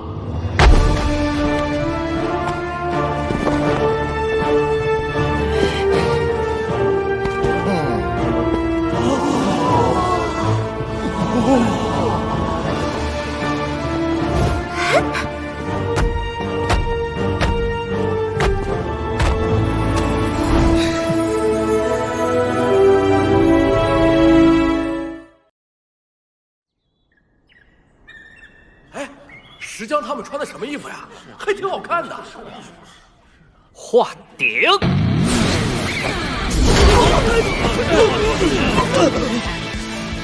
好强大的气息呀！下品画顶。耿玲，你又把我的品级压下来了，这样别人都会看不起我的。哎，低调，低调。今日召集诸位，是想宣布一件事。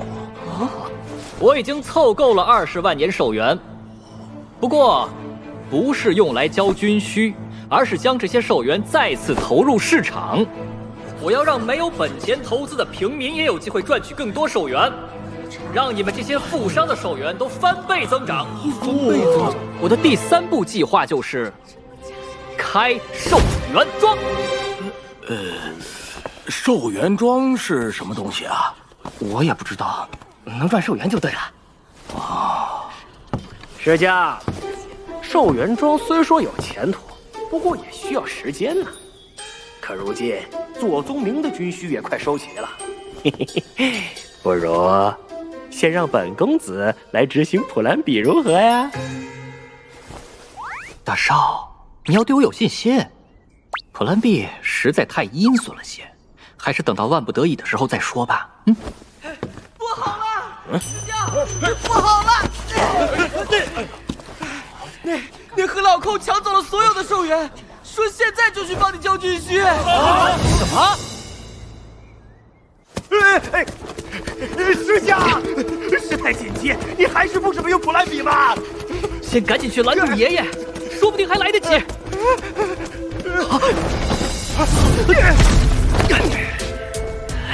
石江，跟老夫走一趟吧。昨夜何老抠来找老夫，承诺只要今日困你一天，他便会解开绝封，与老夫痛快一战。石江，我们没时间跟古崖耗下去。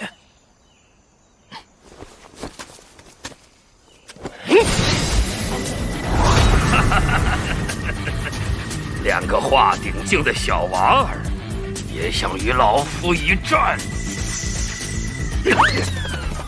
啊！什么功法？跑这么快？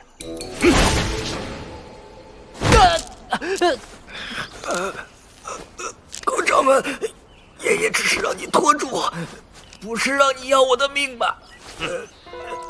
当初老夫保你先考榜首之位，之后太岳、玉灵、清风3宗都有获利，唯独没有我玄慧门，分明是在针对老夫。顾掌门，我真的很赶时间，你不如直接说你的要求。老夫要入股太岳总公司，可老夫没有寿元。怎么，你不愿意？石江，只要你肯分股份给老夫，老夫立刻救你；否则，老夫让你从哪儿来到哪儿去。哼！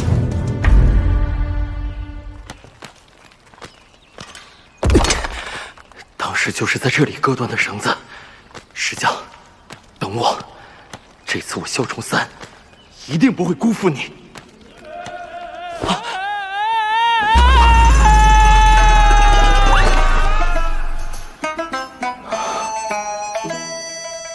算你会恨我，我也绝不能让你冒险。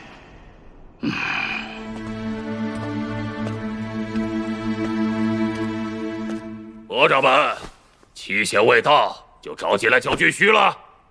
这储物珠里便是石江的20万年军需。哼，很好，交过来吧。哎，公孙将军莫急嘞，请将军先写张告示，宣布这次军需之争是我家小江赢了。哼，写了公告，不就认了左大公子输吗？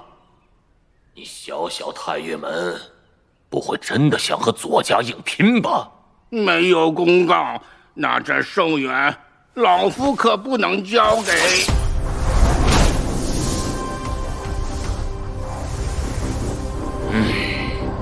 竟然是分身！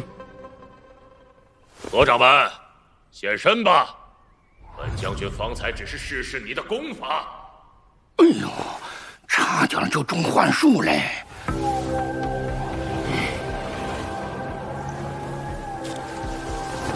额头没有法印，这么说，使用幻术的另有其人。好样的，这么快就识破了本座的幻术。言下3支转型。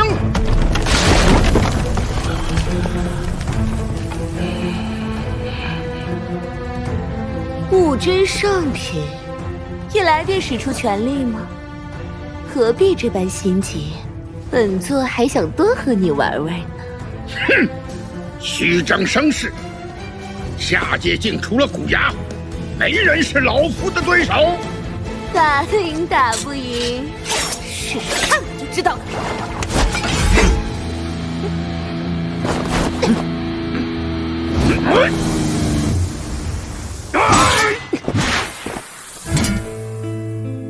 分身瞬间被破，他们的实力绝不是下界境所有。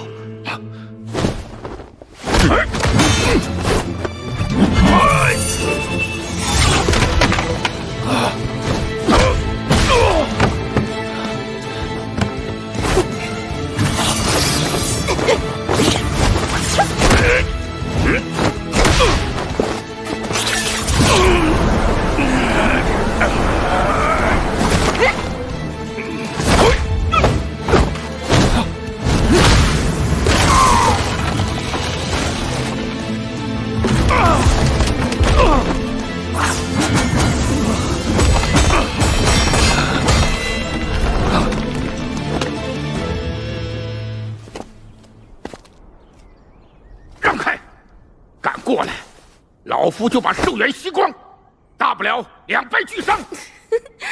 20万年寿元，怕你吃不消呢。乖乖交出寿元，还能饶你一命。爷爷，小江，爷爷，快过来！好孩子，谷掌门竟然没困住你。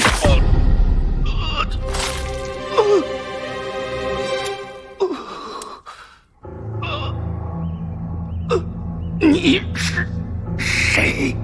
哼，中了双重幻术，还没清醒吗？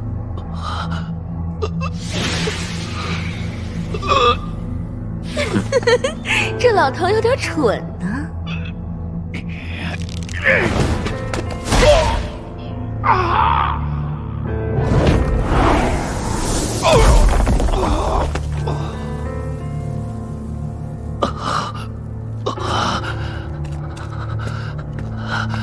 可恶，刀上有毒！合掌门，此毒本是给石江准备的，没想到你先来了。老夫也是老糊涂了，竟没料到堂堂先主公孙家也会跟左家勾结。哼，幸好是老夫先过来才陷阱，不然小江就中了你们的奸计嘞！小子，今日老夫就算是死，也要把这些寿元给小江送回去。合掌门，您修行多年才到这物真上品，再努力一些，便可以渡肉身劫，飞升到中阶境，何必为了一个突然冒出来的人搭上自己的命呢？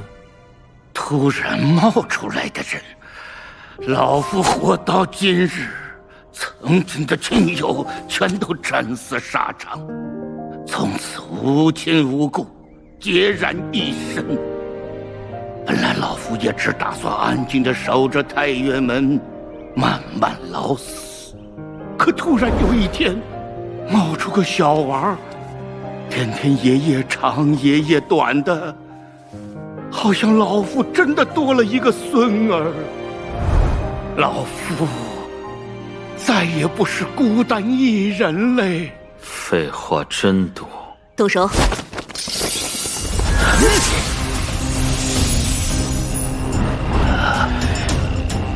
小将，别急，爷爷这就把寿元给你带回来。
大权令，给本公子把这里通通围起来！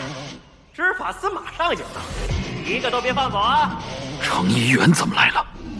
宗明，此人现在动不得，这里交给晚辈吧。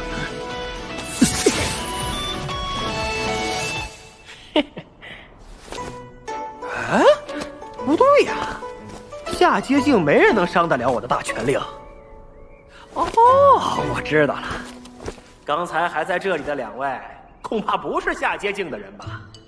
来人呐，笔墨伺候，看本公子不好好的去参你一本。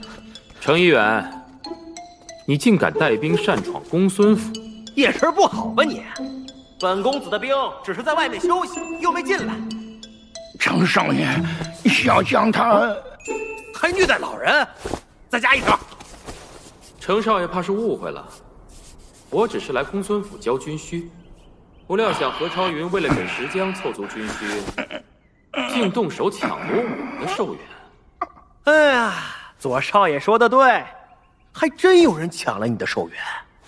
不过不是何掌门。你什么意思？没了，全没了，我们的寿元全没了。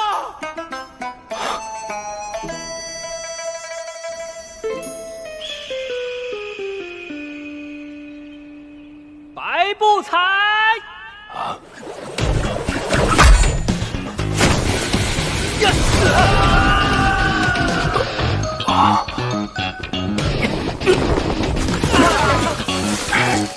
下去一个上来这么多，这是什么功法？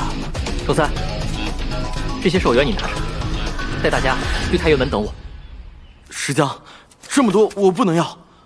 哎呀，你又不是不知道，这宗门主啊，全是狗眼看人低的家伙，带一点点总能防身。我一人再给1年的寿元当见面礼。来，大家都过来领寿元了。向我郭雅堂堂玄会门掌门，受万众敬仰。这石江不但无视老夫，竟宁愿将寿元分给废印，也不允老夫入股。可恶之极，简直目无尊长！啊，大家都有，一人一份。天卑一掌，天化众生。哎，真是纠缠不清啊！小兵，只能靠你的符箓了。寒肉神剑，这是魔族功法。阴雷。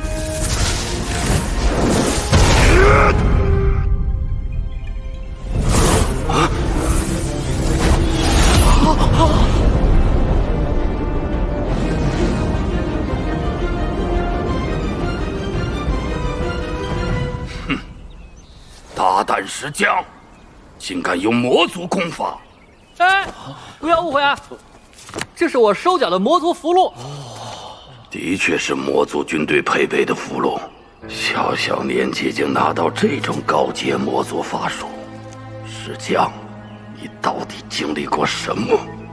没时间了，再不赶过去，程大少就真的用 Plan B 了。哎，算了，不就是入股吗？股长们，从今天开始，你就往符箓里录功法，我全买。之后再用你赚回来的寿元入股太岳门，如何？不行，我玄慧门功法怎能录给其他门派？那还不简单，只要将他们收为弟子，再把功法录给他们不就行了？要学会变通嘛。你要我收这些废印为弟子？爷爷常说，下阶进股掌门排第一，就算是废印，也能在股掌门的教导下出类拔萃。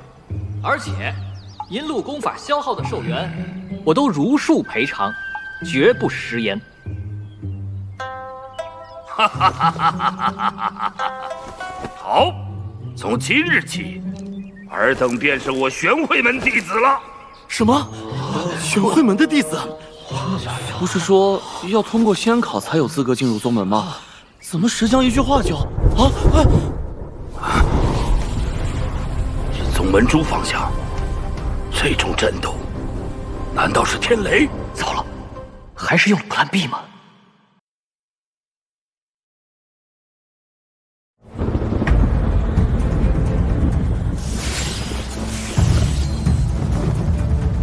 看不清啊，到底是何人？不出意外，应该是左老太爷。嗯，你怎么知道？我猜的，猜的。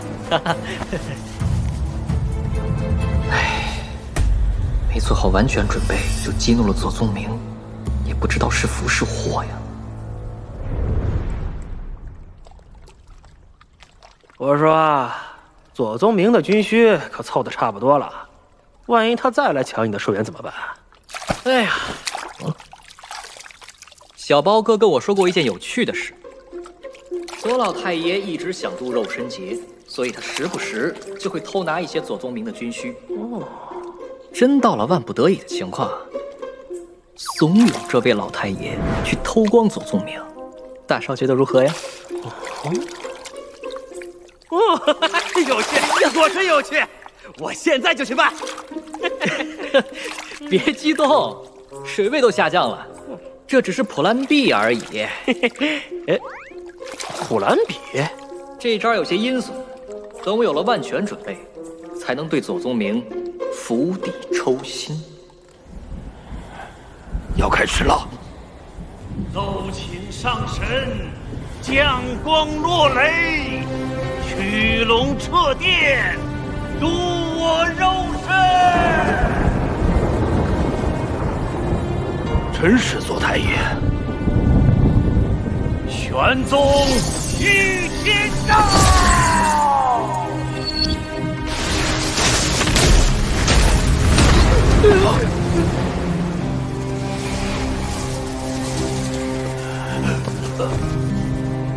这一记天雷，差点让老太爷神形俱灭呀！陈议员，给我滚开！仙界规定，谁都不准干涉渡劫之人。你哥没来，看来他比你更懂规矩啊！第二道天雷要来了！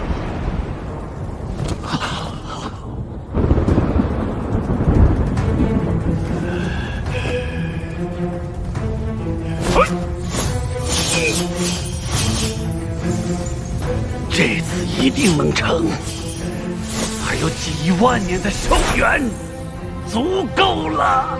住手！宗宇，住手！不许我们的寿元！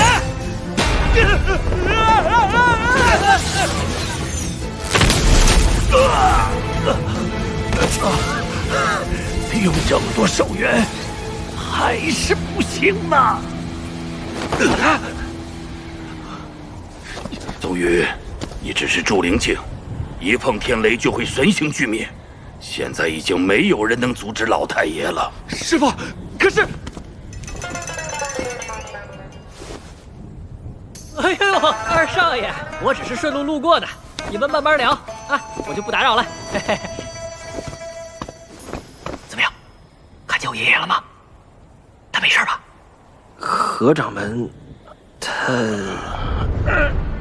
张大少，不要告诉石江，小江孝顺，万一我中毒被他知道，很可能会被左宗明要挟利用。我已经犯错一次了，绝不能给小江再添麻烦。到底什么情况呀？你倒是说话呀！哈哈，幸好本公子及时赶到，何掌门没事儿。那你为什么要启动 Plan B 啊？你教我的呀，釜底抽薪呐！你晚抽不如早抽。石江，果然是你们合谋的。宗宇，此事与石江无关。方才他一直与为师在一起。对啊对啊，和我一点关系都没有。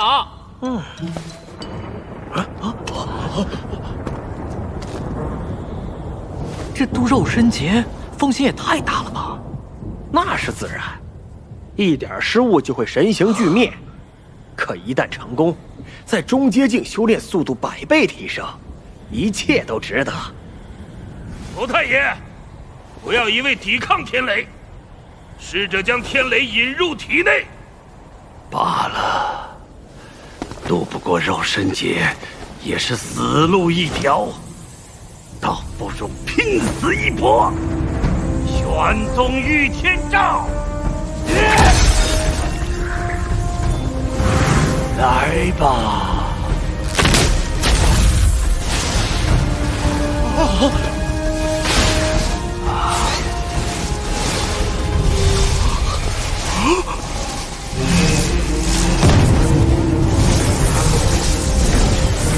不会吧？直接糊成渣了！哼，活该，浪费我们那么多寿元。下阶境肉体真是脆弱，都不能靠近看清楚。太爷真的失败了？我看未必。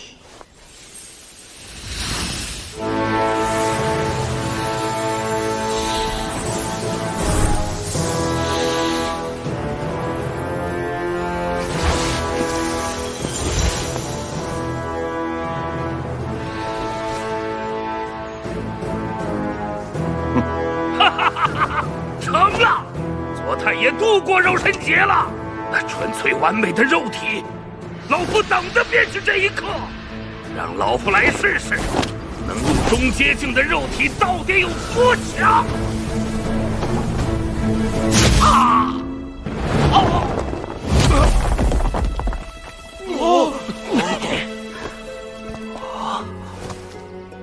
当初我爷爷全力和古雅打都处下风了，左老太爷渡了个肉身劫，就变这么强了？每上一层阶境，实力差距便是不可估量的。就算你去了中阶境，我也一定会上告父亲。别以为你能逃掉。宗宇，那些都是下阶境的老夫所为，如今老夫已是另一个存在，难不成你忘了仙界的规定吗？中阶境，老夫来了！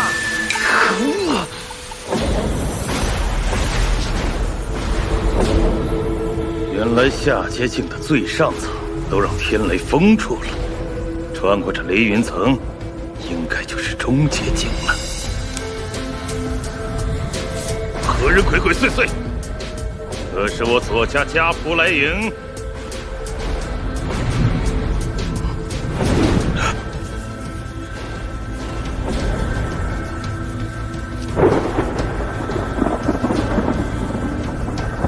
那个家辉，你是程家人。程一远不会当真以为帮点小忙，老夫便会加入程家阵营吧？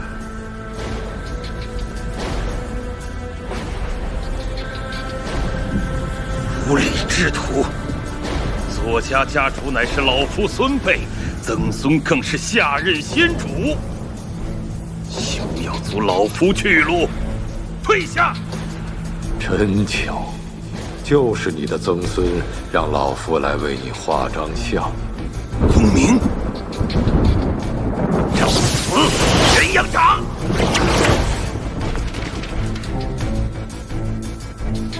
不过是张遗像。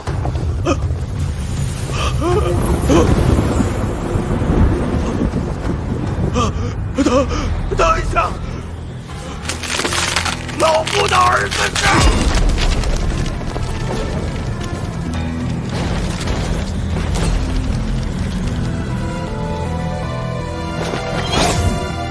破烂必是不得已而为之。现在左宗明彻底被激怒了，恐怕有危险。石江，你好大的胆子！投资方，他们怎么过来了？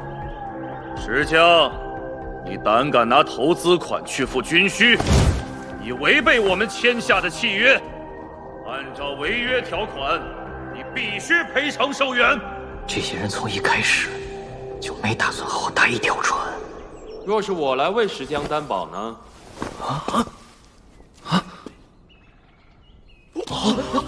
公子，公子怎么了？大公子不是一直跟石江不和吗？石江怎么找到他的？我左宗明愿以左家的名义，以下任先主的名义，为石江担保。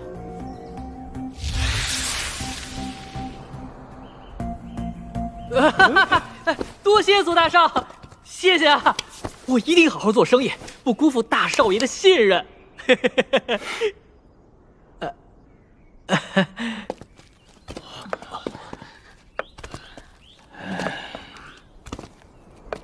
失礼，宗明还未见过各位族长。既然左大公子作保，我们便暂不追究石江的过失。那就多谢各位族长了。不过石江，我家太爷爷……跟我没关系啊！你是不是虎牙可以作证？好你个石江，还敢撒谎！与你无关便好。本来我也很欣赏你的这套经商手段，若有机会，我也想试试看投资你呢。你投我？这话亏你说得出来，不坑我就谢天谢地了。我早就想和左大公子合作了，要不咱们约个时间聊聊？那还真是让人期待呢。之前稍微一击左宗明，他就想要我的命。这次背后捅他这么大伤口，他不但没动手，反而帮忙化解。看来这次是真的把他给惹怒了。哇，我还是第一次见这么多好吃的。哇，爷爷，您这也吃的太多了吧？不是说您受了伤吗？让我看看呗。老夫平时能吃到这些个好吃的吗？而且是白给，你也多吃点啊。石江，你情绪不太高啊！就算给左宗明半个月，也绝对凑不齐军需。你放心去筹备寿元庄吧。啊，少爷。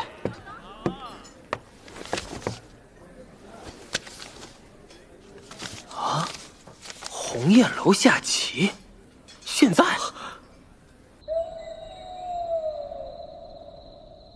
将军，左大公子，你又输了。漂亮！大半夜的来找我下棋，输了又不给寿元，你到底几个意思？石公子果然棋艺高超，我只能看到3步以内，你却可以看到4步之外，佩服，佩服。主要还是因为我帅。不过，无论你的棋艺有多高超，我要赢你，只需1颗棋子。马走斜日，你当炮使啊？这颗棋子的名字叫做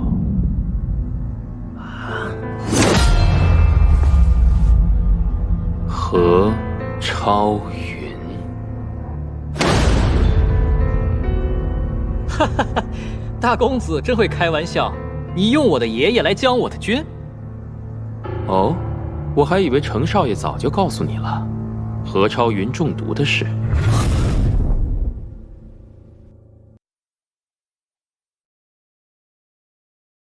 哦，我还以为程少爷早就告诉你了，何超云中毒的事。左宗明，你少在那里挑拨离间啊！石灵谷，中此蛊之人会开始暴饮暴食，但还是会逐渐消瘦，直到蛊虫长大，便会以素体的血肉筋骨为食。老夫平时能吃到这些个好吃的吗？而且是白给，你也多吃点啊。石江，只要你将手上的产业全部交出，以及帮我开办寿元庄，半月内凑够20万年军需，我自然会把解药给你。哎呀，左大公子这都排得妥妥了吗？石江，确实有这种蛊虫，而且每一只都只有1颗解药。但这明明是中阶境的东西，左宗明竟然弄到了下阶境来，太卑鄙了。大公子啊，还以为你会是一个难对付的对手，没想到还是用了这种电视剧的老套路。石匠，等等！苏月儿、高从安、包心之，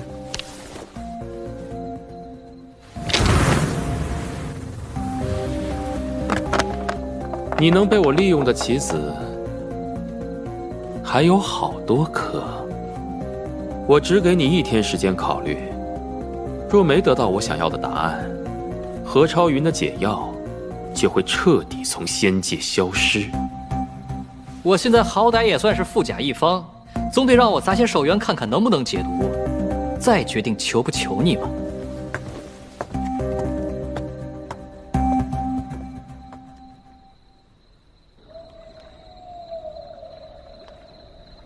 看来还要推石江一把，早些做决定。接下来的事还得仰仗3位前辈。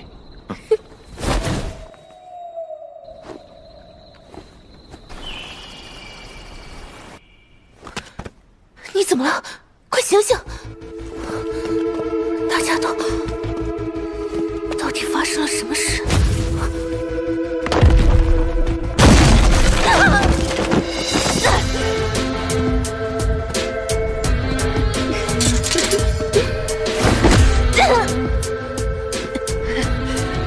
三娘，就算你是周家家主最钟爱的妹妹，可借尸下界依旧是犯法的。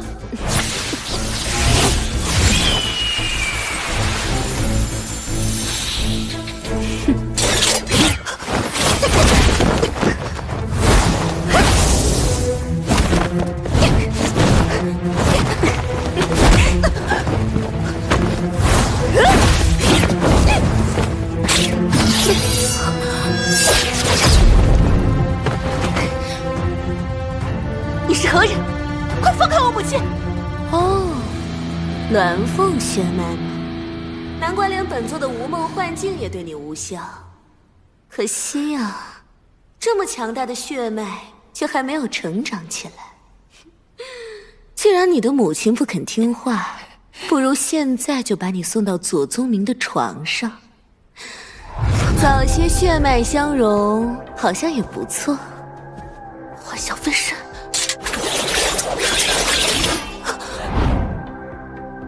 不要伤害他！我答应你，从今日起，玉灵门听凭左宗明调遣。母亲，你在说什么？怎可听从一个外人摆布？月儿不得无礼，她是玉灵门前任掌门周梅。心吧！我清风门绝不归顺左家。看来得让清风门再多流点血才行啊！休要对左二爷不敬！哦，左家人想接管清风快运，我们不该拼死抵抗吗？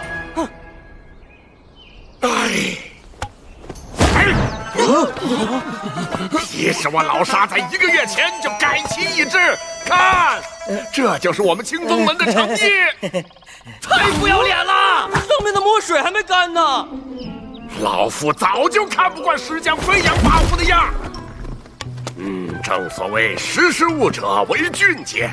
从今往后，清风门上下听凭左大公子调遣。听说御灵门和清风门都归顺了左宗明，怎么办啊？石江躲在屋子里也不出来，这样下去不妙啊！那怎么办呀？石江在里面想办法，谁都不能去打扰他。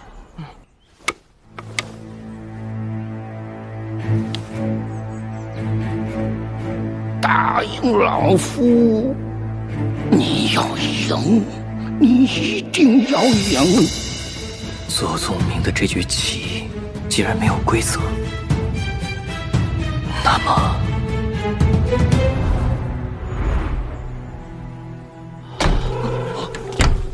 石江，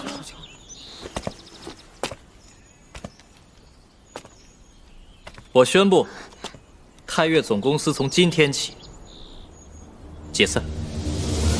解散！从现在开始，公司所有的事情你们都不用插手了。石江，你说什么？你们真的是太吵了，我得换个地方静静。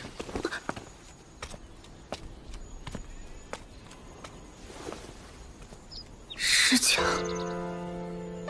解散公司，那我们还怎么跟左宗明斗？不是吧？我还以为他想到办法了呢。不行，我得去用个明白。哎，你们别急，让本公子先去找石江聊聊。不行，俺等不了了，还要找石江问个究竟。铁蛋别急，或许石江是害怕再有人背叛，泄露内部机密，才暂时让大家别插手。萧崇三，这里最没资格说这话的就是你。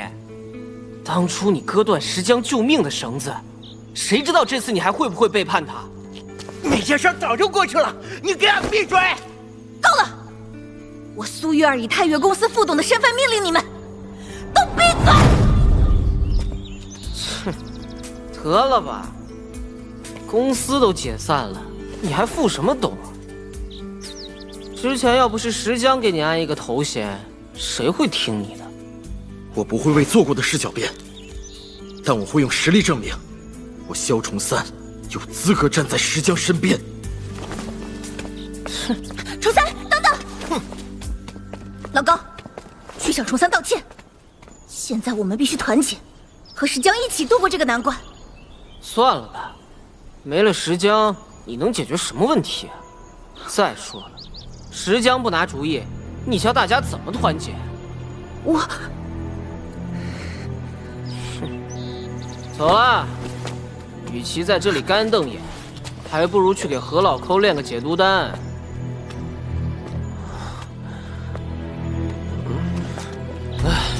我们也去看看掌门。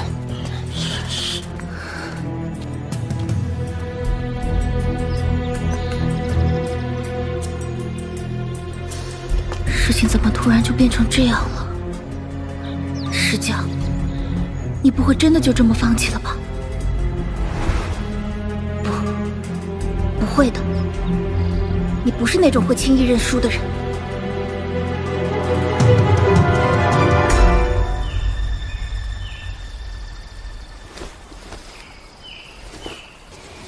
本郡的凌云徒儿还是联系不上。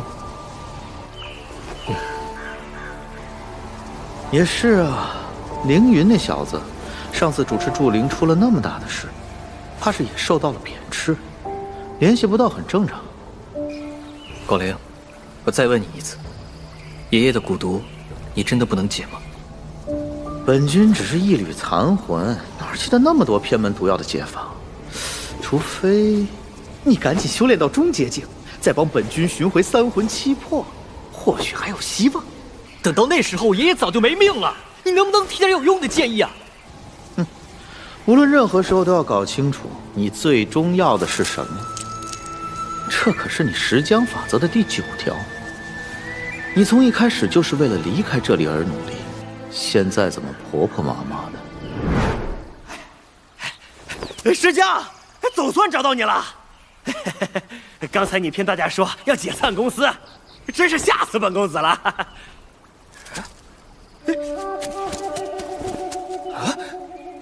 喂，你不会为了何超云真的要认输吧？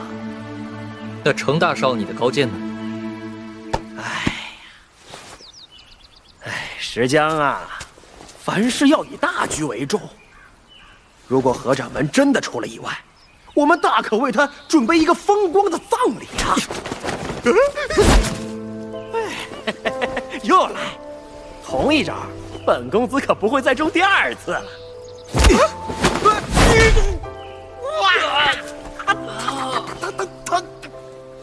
你何超云活了那么多年，即使没中毒，说不定哪天也会寿终正寝。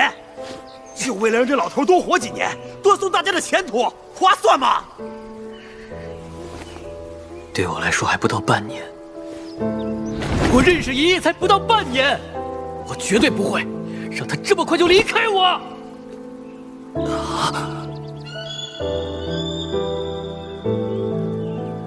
大少，是不是只要我把左宗明拖下水，你就有10成把握让他永不能翻身？那是当然。那就请你尽快找到可以抓捕左宗明的人，我也会做好自己的工作。哦，你果然还有Plan B。只要能把左宗明拖下水，不论是Plan C、Plan D、Plan E 还是Plan F， 能用的我全都会用。普兰蛇、普兰地、普兰伊和普兰恶妇。石江，你还有这么多厉害的普兰呢！不过接下来你一定要保我，毕竟我还不想救了爷爷，自己却死在这里。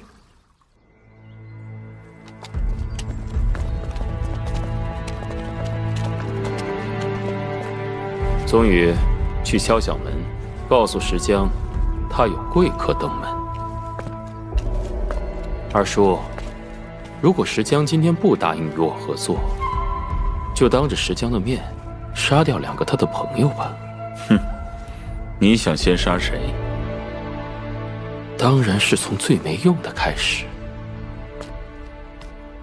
怎么这么安静啊？石江诡计多端，怕是有诈呀。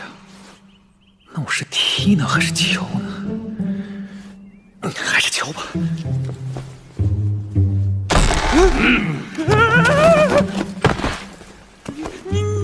你们干什么？我可是左家2公子啊！大哥小心，有埋伏！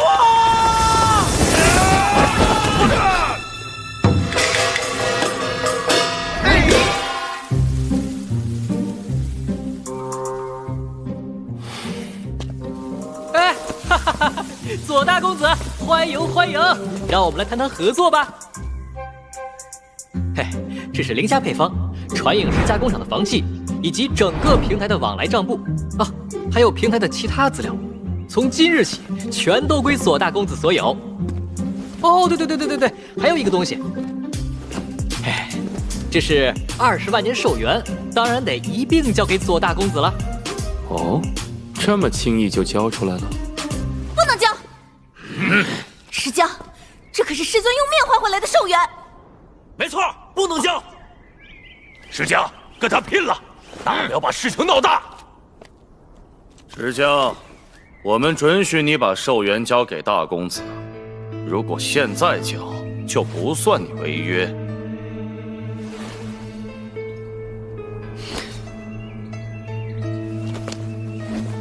这20万年寿元交给我，你就一点翻盘的机会都没有了。你当真不心疼？石江，你这样做真的不怕何掌门心寒吗？不孝弟子！左大公子，苏月儿他们都是我以前的同事，要不你也给他们留份差事？你不会单纯的以为你的人我还会用吧？大公子真是有点不近人情啊！接手的人我早有准备，就不劳你费心了。你们去把东西收过来。是。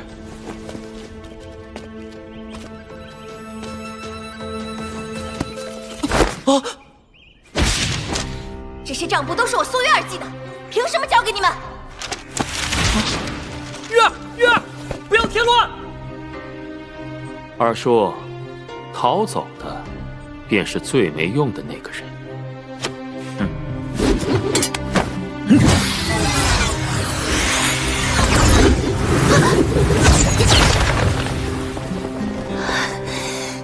竟然躲过了！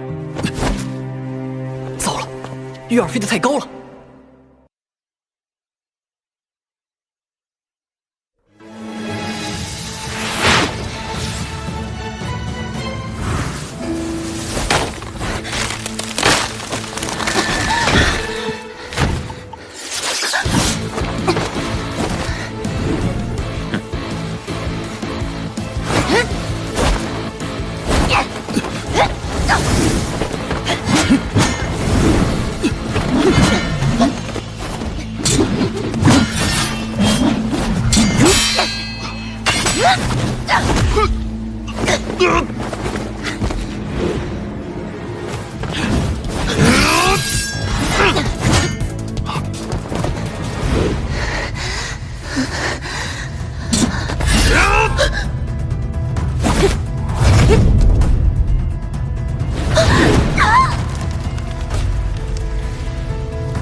月儿，以后算账的事就交给你喽。这么多，我怎么算得过来啊？你试试我教给你的方法。啊。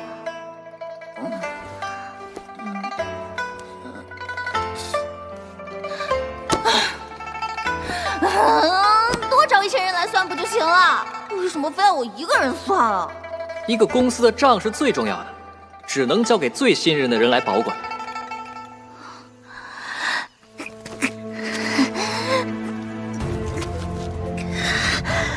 如梦幻境，叫你别冲动，用本座的幻境就可以拿到账簿，现在全掉水里了。哼，打进水里的明明是你，事到如今，只能杀了这丫头，就说是她自己扔进去的。行吧。什么？臭丫头！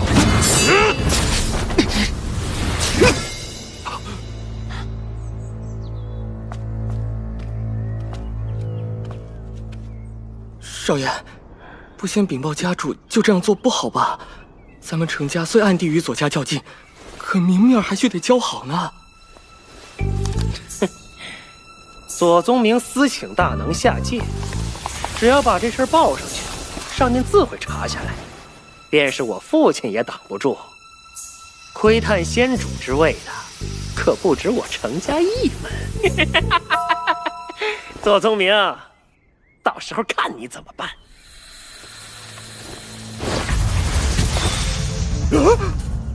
小远，好久不见，你又长胖了。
使命，快跑！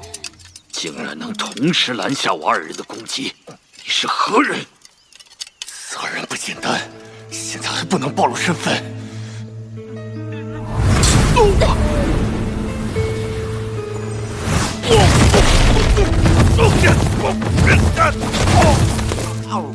大师兄，二哥，你用力了。不是你把他震开的吗？周三娘难不成偷偷修炼了什么厉害的功法？好啊，二哥竟然还藏了这等杀招。石江，你的人毁了账簿，理当受到惩罚。跟他废什么话？直接把那丫头杀了！想杀玉儿，就先杀了我。你们要想清楚，杀了我，就没人帮左宗明开寿元庄了。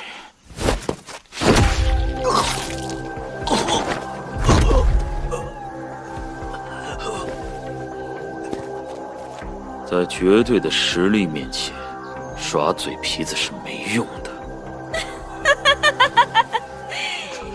石江，你说什么别人都听的日子已经结束了。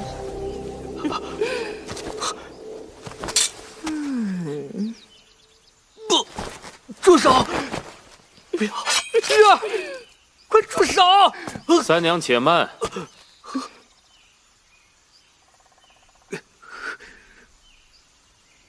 苏月儿把我的账簿弄坏了，你说该怎么赔偿呢？账簿还有备份，我会给你的。很好，这才是合作伙伴该有的态度。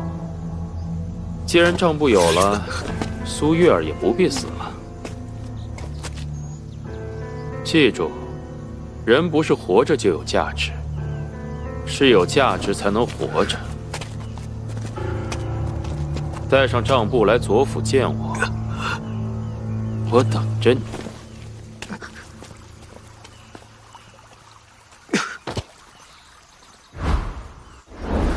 师妹，你醒了。玉儿，玉儿，你没事吧？我只是不想让他们抢走账簿。你们受伤了，是左宗明干的吗？没什么大碍。告诉我们吧，你到底准备怎么对付左宗明？大家听我说，从今天起，玉儿就专心照顾爷爷，等我拿解药回来。老高，你们几个保护玉儿和爷爷，什么都不要做。只要大家不再出意外，就是对我最大的帮助。因为我已经决定要跟左宗明合作了。行了，别装了，我们都知道你为了合掌门才假装顺从左宗明的。哎呀，要是连这点信任都没有，俺还怎么跟你当兄弟啊？石江，收下令牌吧，带领大家一起打败左宗明，拿回解药。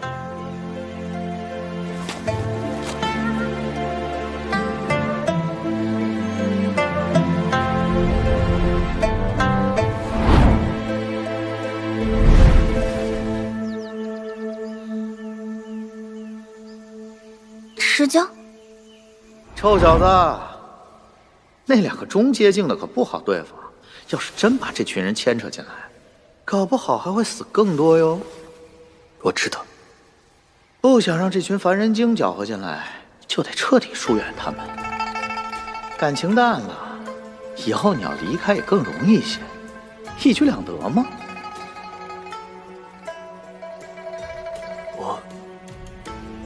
我说不出口。这好办啊，若论让人讨厌这个优点，整个仙界没人能及得上本君。接下来就交给本君就好了。石江，你怎么突然不说话了？别碰我，贱乞丐！石江，你刚才管重山叫什么？你们知道为什么左宗明只和我一个人合作吗？就是因为你们太没用。王铁蛋，别以为让人叫了几天经理就成了人上人了。还有你，整天只会缝缝补补，活得像个娘们似的。一点用都没有。你身上穿的西装还是我做的呢。切，做的这么烂，我还不爱穿呢。拿着，滚！还有裤子，有本事你把裤子也给俺脱下来！哼，脱就脱，这事儿我可最拿手了。哎呀，使不得，月儿还在呢。夹住了，夹住了！可疼！哎呀，让他脱！不要脱！别赖着他，让他脱！让他脱！搞怎么样？石江，我知道你这么做是有苦衷的。只要你肯收下令牌，无论你做什么，我们都会陪着你。一块破牌子，连一个美女都没有的烂门牌，想把我石江留住，你也太瞧得起你们太岳门了。至于你，连个账都算不清的人，有什么资格陪我？那可是太岳门代代相传的掌门令啊！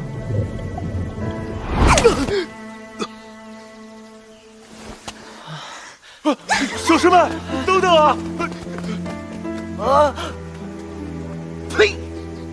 重生，27，俺们走。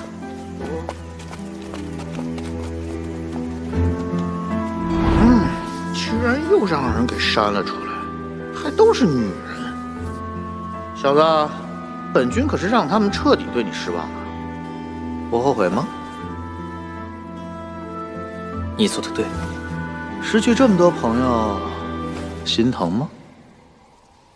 没关系，只要我变回小孩子，就能交到更多朋友。他们只是过客而已。哦，是吗？听起来你倒挺洒脱的。那你现在在干什么？我有点热，想洗个澡。河水真凉啊！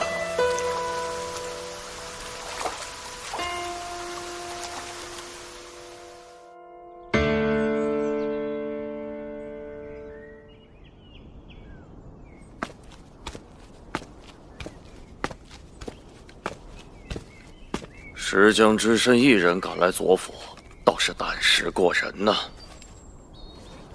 石江，你死到临头了还笑得出来？左大少爷，您要的账簿我带过来了，接下来是不是该请我进去喝杯茶了？那是自然。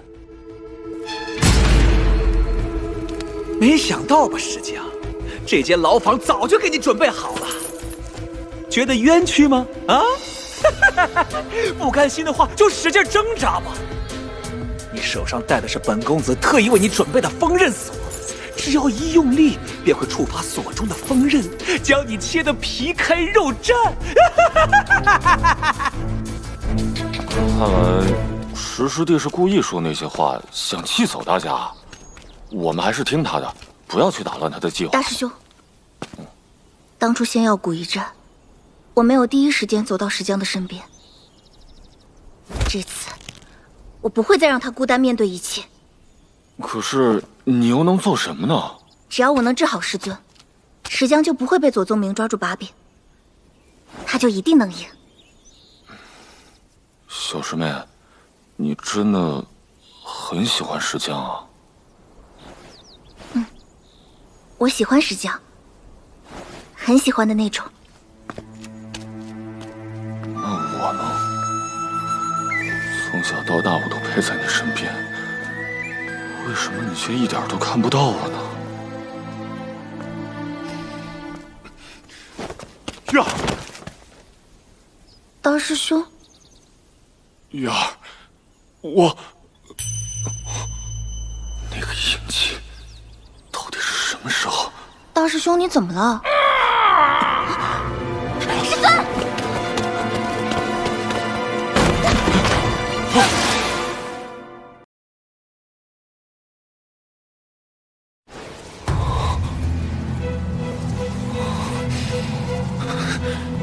糟了，他要出来了！师尊！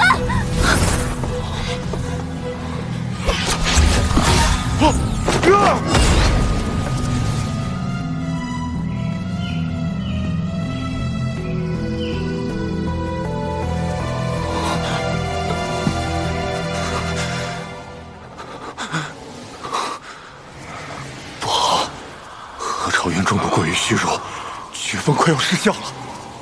已经压制不住他了吗？恭迎少主。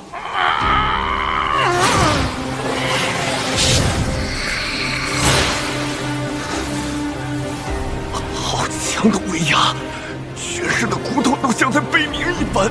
凭我的力量，能拦住吗？少主，何朝元是因为中毒才让您提前苏醒，可您的剑魂尚未完全恢复，若现在出事，肯定会再次陷入沉睡啊！请安先用何朝元的灵力养护精魂，属下定会全力保他性命，请您现在服药。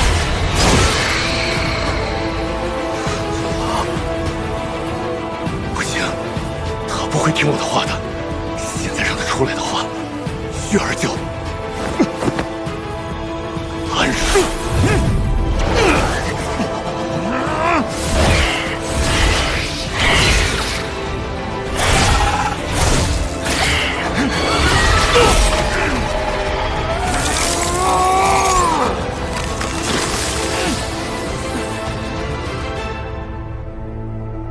为了月儿，属下不得不这么做。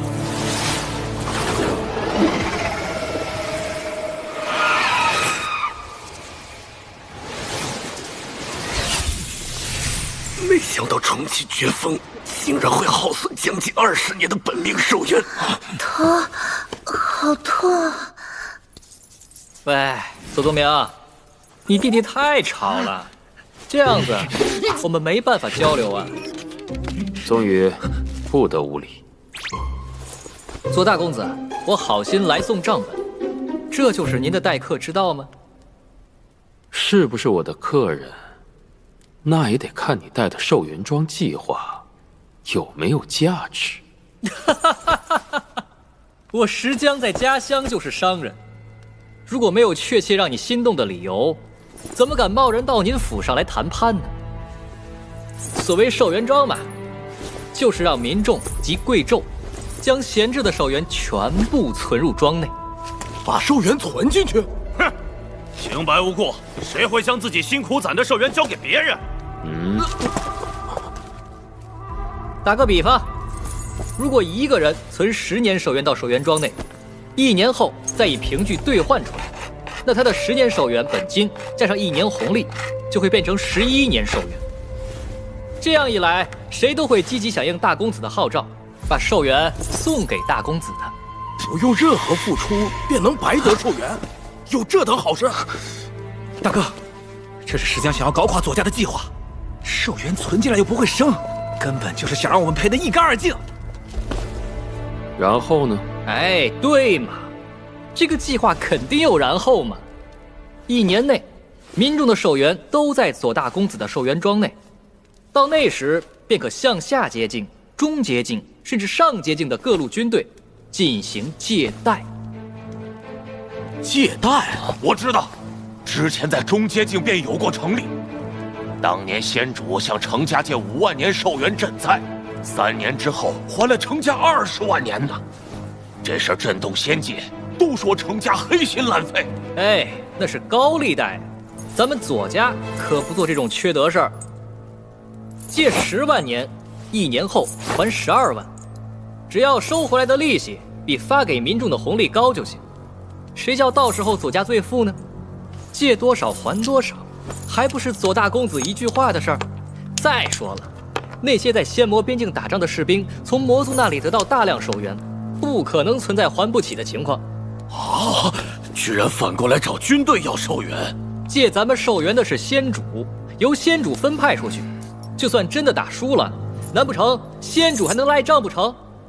程家能要回来20万寿元，咱左家关系这么硬，能要不回来？听起来好像是那么回事。要是大哥成了整个仙界最大的债主，别说凑齐20万年寿元， 200万年寿元也绰绰有余啊！不对，还是觉得有什么地方不对。你什么时候成咱们左家了？不要脸！现在是在意这种地方的时候吗？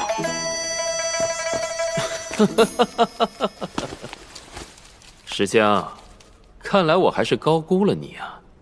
二叔，杀了他吧。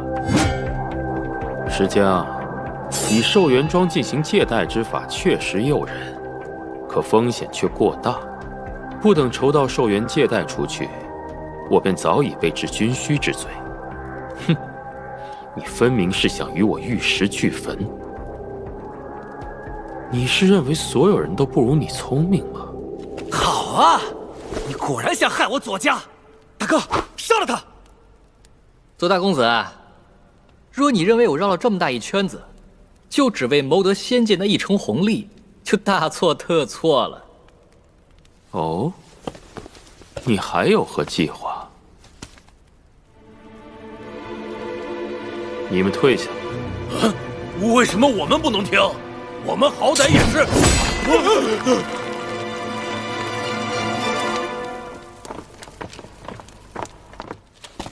现在没外人了，少装模作样，快点说。答案是魔族。如果把这些寿元同时借给魔族军队，会怎么样呢？石江，你好大胆！仙界与魔族可是势不两立。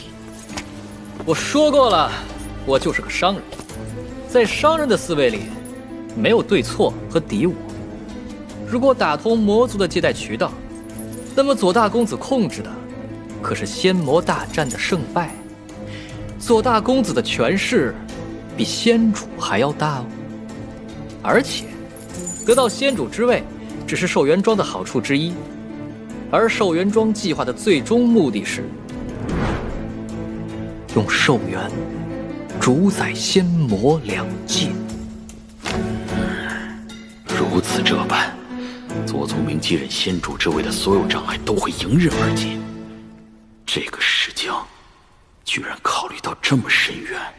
哼，左大公子，我这寿元庄计划可还合您的胃口？这么大一份礼，我左宗明岂有不收之理？那么接下来就该谈谈我的条件了。哦，你的条件难道不是何超云的解药吗？说到底，我还是个生意人，得到解药只能算是附加奖励。我的条件是获得下任仙主的绝对信任。啊！事成之后，我石江便是除了仙主之外，一人之下，万人之上的存在。这么有信心，事成之后，本公子不会杀了你。这点大公子尽可放心，我会随时保留一点利用价值的。哦，对了，寿元庄的选址、发行寿元票等许多细节还需要我完善，但是左大公子又不用我的人，所以为了防止纰漏，除了左大公子之外，其余人都要受我一人调集。只要能立刻实施寿元庄计划，这样的要求又有何不可？我需要一个证明，请讲。我这个人吧，没什么缺点，就是记仇。当初祝灵，你弟弟临阵脱逃，差点害我死在九鹤峰，这档子事儿我还没过去呢。我想借这个机会再和二公子培养一下团队默契。你以为大哥会听你的蠢话吗？啊！哼，大哥，杀了他！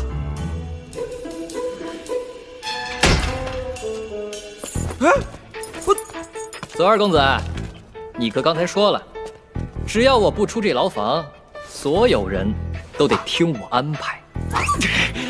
石江，我杀了你！我杀了你！我你能不能换个台词？我也是为了你好，让你在这里陪我静静心。哦，对了，二公子，这封刃锁可厉害了，你可千万别挣扎，会割破哟。哎呀，叫你别挣扎了，你怎么就是不听呢？哎。烂人。没你了。读心术这种技能也太开挂了，幸好你提前告诉了我，我才会瞒着月儿他们。你跟周三娘居然还有一段旧情，还说你不烂，哪儿比得上你呀？要防御三娘的读心术，就必须连自己也骗过去。你有这种逆天的能力，不知道以后会骗多少女人。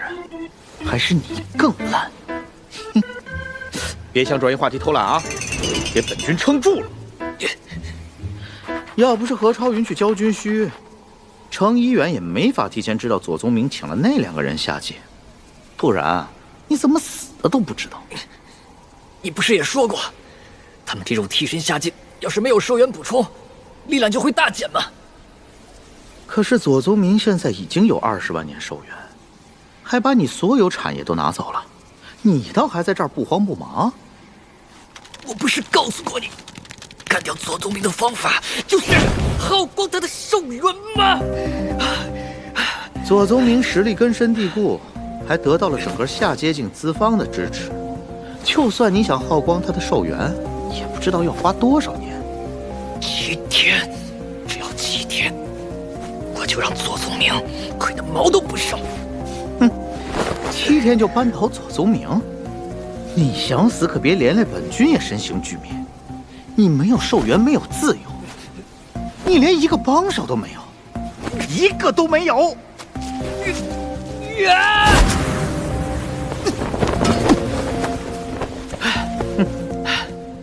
你是说帮手吗？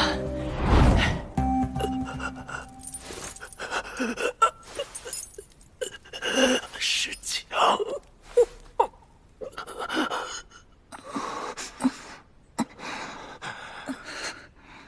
此人刚才的杀气太诡异了。幸好收住了。盲人，你怎么过来了？月儿，石江前天晚上来找我，让我今天来接你走。甜甜，凭我呀！难道石江早就安排好一切了？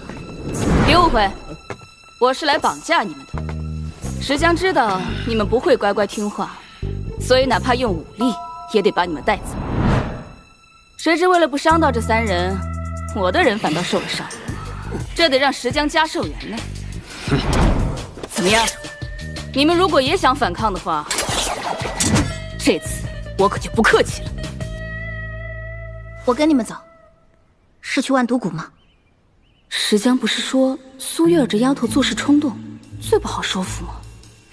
对，就是去我家。不，是去一个更安全的地方。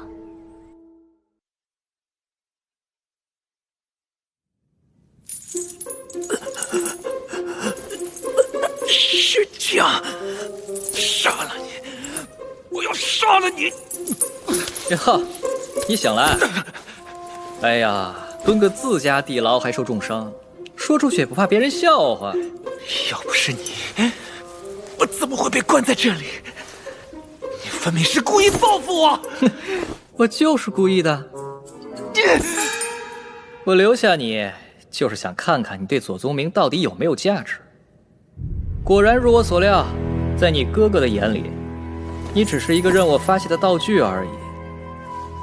可惜啦，你对左宗明忠心耿耿，还是得不到他的认可呀。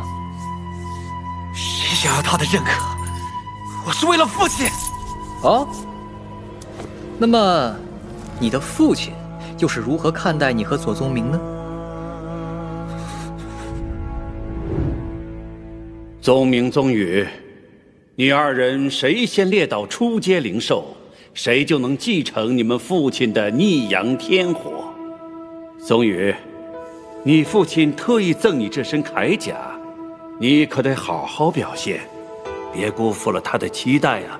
是，看到了吧，左宗明，父亲果然更喜欢我。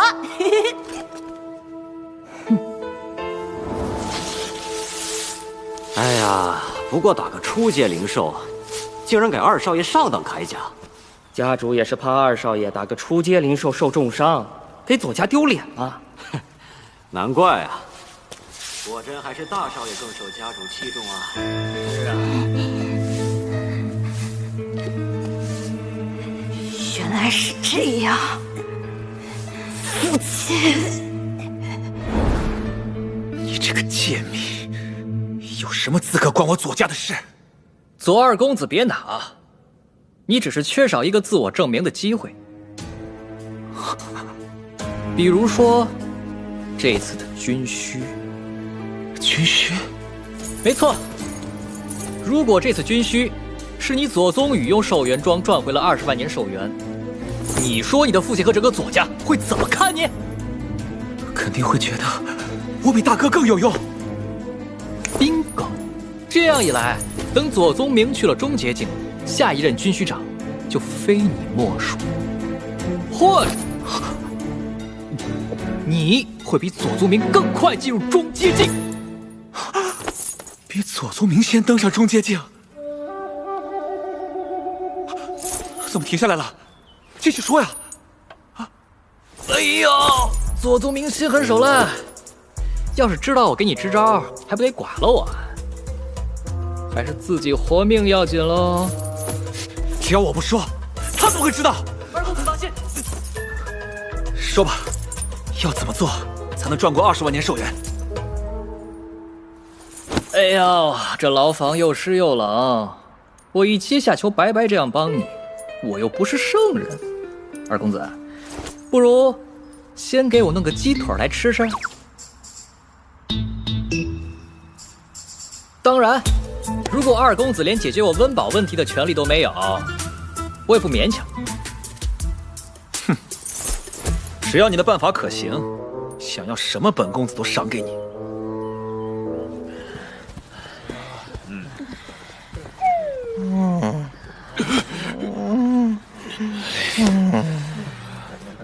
所有人，不录完今天的广告，都不许吃饭睡觉。灵兽王已经好几个时辰没休息了，至少让他吃口饭，喘口气吧。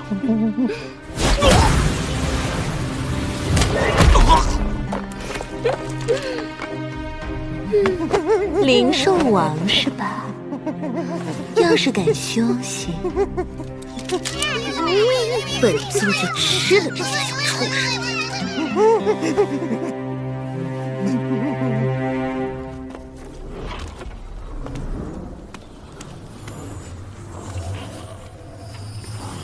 这封印，怕是旅长们也解不开吧？此乃玲珑阵法，和石江地牢的封印一样。别说是人，就算一只灵虫也飞不进去。不过宗明，石江的寿元庄之法确实诱人，可你确定里面没有陷阱吗？石江可信，旁人只是周三娘修的是无梦幻境，实则他还藏有读心这一绝招。在太岳门时，他已窥视石江，除了想用寿元庄换回解药外，别无他想。况且，就算他有一心，军需之争即将结束，短短10日，石江也掀不起什么风浪了。读心术吗？这周三娘竟然修炼了这等阴险的功法，之后得防着他些才行。把宗宇从牢里放出来吧，石江这家伙鬼点子多，免得宗宇着了他的道。石江以前都是日结寿元，左家说不结，你们就真的不结？不知道去要了？找人要寿元，你们得笑，像老夫这样笑的，让人主动想给寿元，学着点儿。不好了，不好了！要怎么了？太岳门的人投湖自尽了。他太岳门的人死了，关我清风门什么事啊？可他们投的是我们的湖啊！太岳门的人真的跳进剑池了？是啊，还好几个呢。他们默不作声，万念俱灰地走进剑池。一定是我们叛变太快，他们才会投进剑池自杀，分明就是想报复我们啊！掌门，赶紧下去救人啊！等等，听好了，今天什么也没看见。师傅，是死是活，好歹下去看看。您这样做不怕晚上他们变成鬼来找您吗？我沙无夜什么场面没见过？不过自寻短见的人也想吓住老夫。上哎，你想吓唬谁呀你？你不是不怕吗？你还愣着干什么？不送快递了！天哪，全是最纯粹的元素啊！老姐，你还记得刚才的密码吗？难怪小包哥操控这么多灵虫，也毫不光凌冽。九星龙眼里居然隐藏着元素空间，石师弟是怎么发现这里的？二苗，趁现在赶紧画停！哎，过来！喂，你们两个，石江只是说让你们躲进来，这些元素都不能碰。石江答应事成之后给千年寿元，这些元素就当预支了。盟掌门，你们真的能帮师尊解毒吗？此毒虽不属于下阶境，但我万毒蛊精通各种毒物蛊虫，可先以毒物诱之。如果还不行呢？那就只有剖了，剖开身体，直接取出蛊虫。盟掌门，何掌门体内的蛊虫极为霸道，远非我带来的蛊虫可比。那就只能剖了。何超云现在十分虚弱，你们确定要叫醒他，让他经受这种痛苦吗？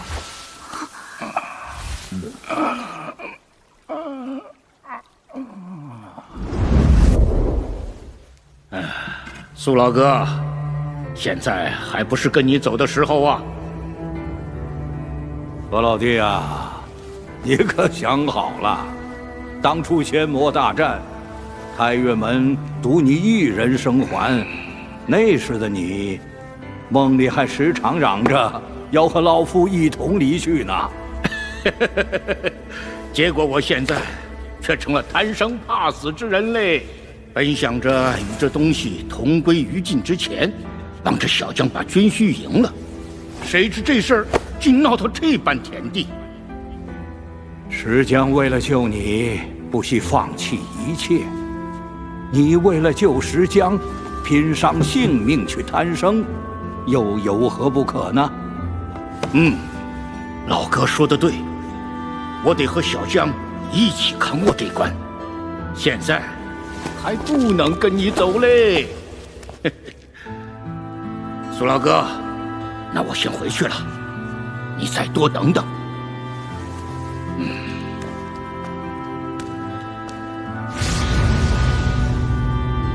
终有一日，我们会出。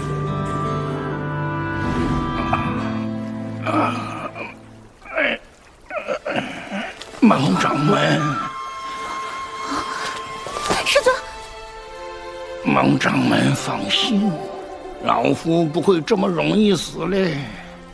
你动手吧。5颗空间珠，每颗都要开20家，这种开法在下界境也太密集了，大公子可得谨慎些才是啊。哼，诸位似乎忘了，空间珠外数以万计的废印村，不也属于下阶境吗？那些鸟不拉屎的废印村，连生存都困难，哪里还有多余的寿元存入寿元庄？他们的命不就是寿元吗？石江写的寿元庄之法，可比你们想的明白多了。正是因为穷，所以他们没有开源能力。光是寿元庄的利息，就足以让他们自筹寿元来存。哎，你们这些人，知道本公子为这份计划受了多少罪吗？可寿元庄的店铺租赁、修缮、人手，还有寿元储备，这成本，大公子准备如何处理呢？哎呀，老爷子，这个你放心，成本必然是族付出的吧？成本的问题，我有办法解决。这100家寿元庄，由你们来投资就行。寿元庄才是石江最大的计划，回报也是最大的。投资寿元庄可比投资石江原来的公司便宜，各位可别错过了这次赚寿元的良机呀。不过，要是有人不愿意投资，也行。今后左家便和他断绝一切合作。这话说的，现在整个下界境的生意都被左家把住了，谁还能退出啊？哎，这就对了嘛。所以这张地图上圈出来的地方，都要建寿元庄，一个都不能少。这也是左大公子的意思吗？哼。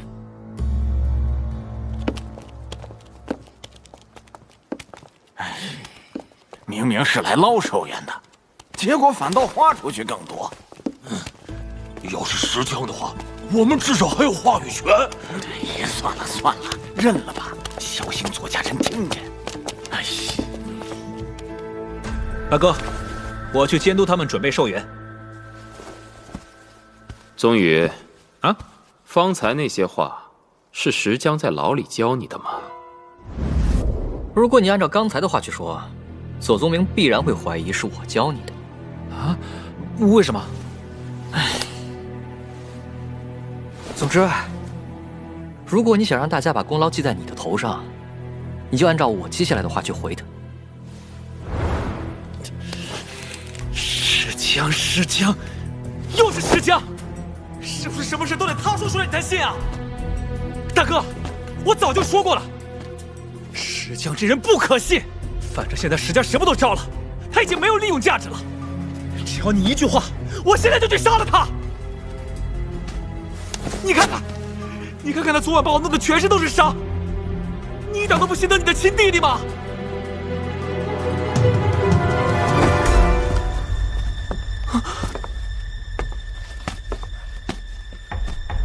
宗宇，你帮大哥解围，我还误会你，是大哥不对。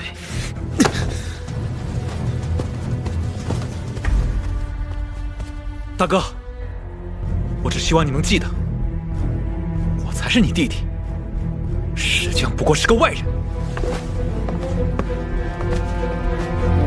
看来这次你是真的误会宗宇了。他虽莽撞，但也不是一无是处。宗宇只是不想让我知道这法子是石江想的，想在我面前争功罢了。哦，那你为何？宗宇冲动，不顾后果。若是再激怒他，说不定真的会偷偷杀了石江。这次便随了他的意吧。哼，左宗明倒计时开始了。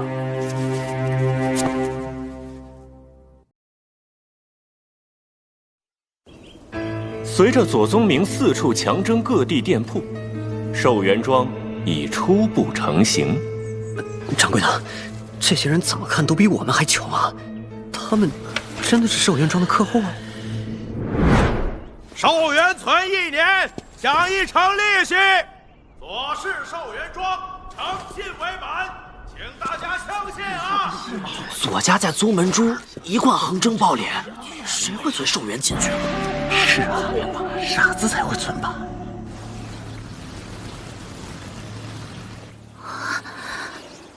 何掌门，剔除蛊虫犹如剜肉碎骨，若疼痛难忍，大可以叫出声来，多少能缓解一些。如果你准备好了，我便开始。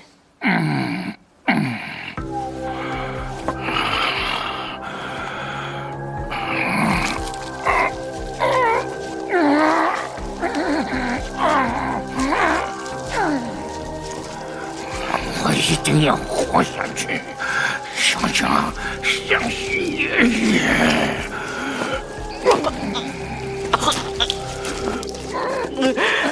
蒙人，把钳子给我。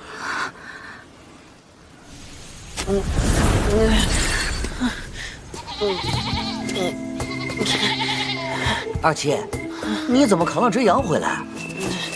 最近偷走的食物太多，好像被沙乌燕发现了，只找到这么只羊。小心！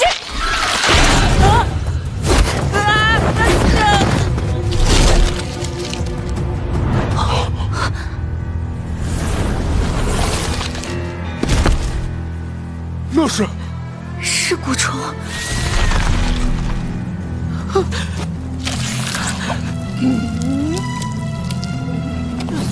缩回合掌们的身体里了。师尊，不要过来！这种中阶境的蛊虫以精血骨肉为食，危险。合掌门体内的蛊虫生长速度过快，要是没有解药，他恐怕撑不过1天了。难道蛊虫吸食了魔气，加速生长了？可是现在石江还在牢里，芒掌门就没有其他办法了吗？血脉，若能找到继承大能血脉之人，每日以血喂食蛊虫，合掌门还能多撑一些时日。可这种血脉继承十分罕见，一时半刻。周子宇，周子宇是鸾凤血脉，现在就去御灵门找他。且慢！石江说过，让我一定要看住你。你向来莽撞冲动，做事不计后果，我不能让你影响到石江的计划。若你执意要出去，就得先打败在下。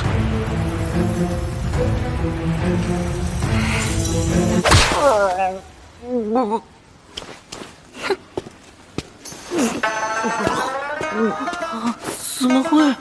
苏叶儿什么时候变这么强了？出去一定当心，只能智取，不能莽撞。我知道，师尊就拜托你们了。捡了这么多寿元桩，一个来存的都没有。再这样下去，头子的寿元不就打水漂了吗？寿元桩还需几日才能见到效果？大公子，老夫有一言，今日非说不可。寿元桩每日消耗巨大，不如先将废印村的寿元桩拆除了吧。大公子，还是把石江放出来吧。不是我们怀疑左家的能力，只是事情办砸了，也可以有个承担责任的人嘛。无人来存寿元的问题，我左宗宇已经解决了。哦。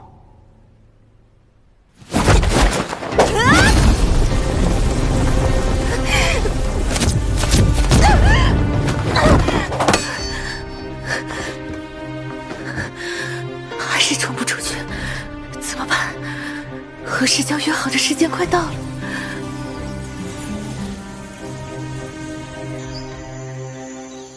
月儿，御灵门四处都残留着周三娘的神魂，整个门派都被她监视了。恐怕我们一进去就会被发现。待会儿你待在我身后，我会尽全力带你避开周三娘的神魂视角。月儿，大师兄，不用那么麻烦，直接装成御灵门的弟子进去就行。哦。吃下变身丹，跟我走，我知道周子宇的住处。自从月儿被极岭魔气入侵后，做事就愈发冷静干练。看来他三魂中掌管灵智的神魂已经归位了。这变身丹真是邪物啊！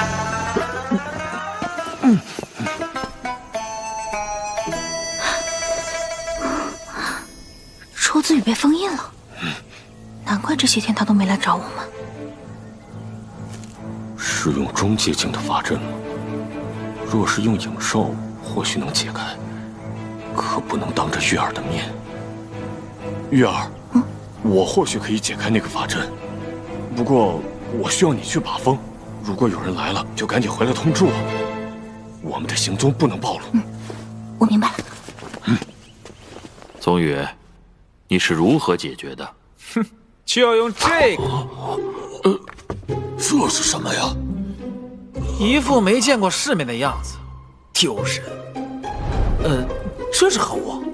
小额寿元券，在我的计划书里没写，有什么用呢？不瞒你说，寿元庄建立以后，不会有人来存的。哦。那寿元庄不白建了？切！可这偏偏是二公子你的机会啊！机会？来，我给你讲讲这东西的妙用啊！这是1日寿元券，只要拿着它，就能立刻从我左家的寿元庄兑出1日寿元，即给即兑，绝不拖延。可这不是白送寿元吗？哼！之所以没人来存寿元，是因为没有人信寿元庄里能够兑出寿元来。只要把这种小额寿元券放在平台售卖的商品中，随机附赠给买家，既能增加平台订单，又能传播寿元庄的可信度，一举两得，何乐不为呢？可万一有人仿制怎么办？哼，就知道你们会问这种蠢问题。万一有人仿制怎么办？二公子，请看这里，寿元券上有秘制的暗号和印花。再说，这是你们左家的寿元券，谁这么大胆子敢仿制？况且，咱们这寿元券只有3天的有效期。二公子啊，你不会是在怀疑我这个七下球还能仿制吧？这我倒是不担心。所以啊，你得向大家说，这寿元券是你设计的，才能记你的功啊。这寿元券是我左宗宇画的，谁敢仿制，我灭他全家！再说了，寿元券只有3天有效期，真有人仿制出来，也早就过期了。宗宇，你且先退下，此事待我与资方商议后再行决定。大哥，不好意思，这小额寿元券，我在建寿元庄的时候已经顺便发行了。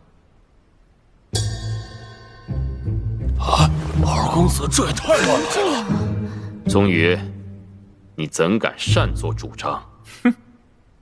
都给我进来！去，跟大家说说寿元庄最近的情况。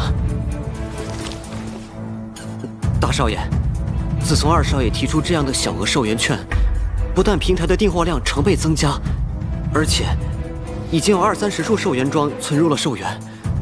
这寿元券是……快点说！二公子的寿元券是可行的，不信的话，各位大人可以看账本。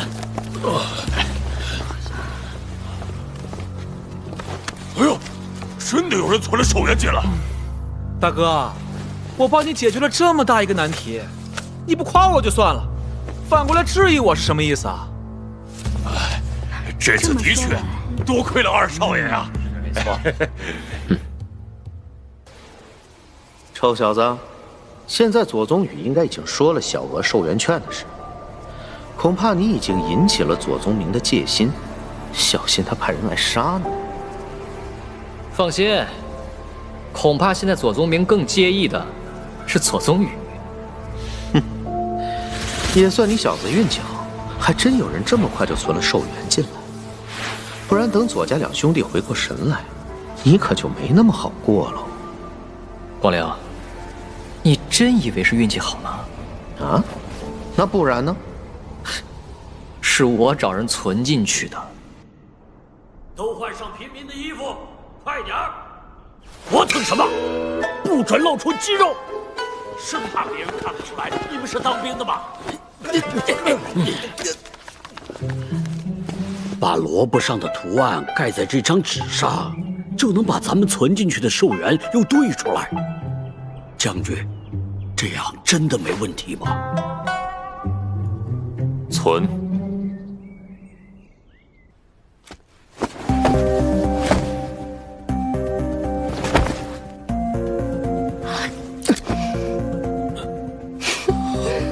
你这臭女人真是不死心呢！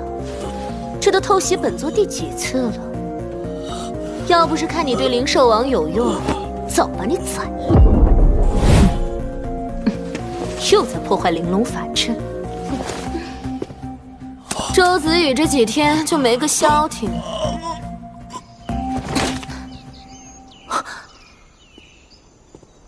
怎么会？周三娘这么快就过来了，得赶紧通知大师兄。可是孟掌门说过，现在只能用周子宇的血来缓解苦毒。要是错过这次机会，师尊很可能就没救了。不能就这么离开。可是我又能做什么呢？石江，算了，没了石江，你能解决什么问题？苏月儿，你别再擅作主张了。明明什么事都做不好，就该老老实实听话。快点走，快点！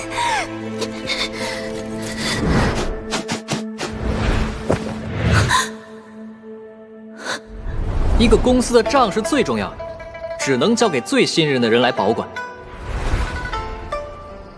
爷爷，对不起，我要用你留下的不漏了。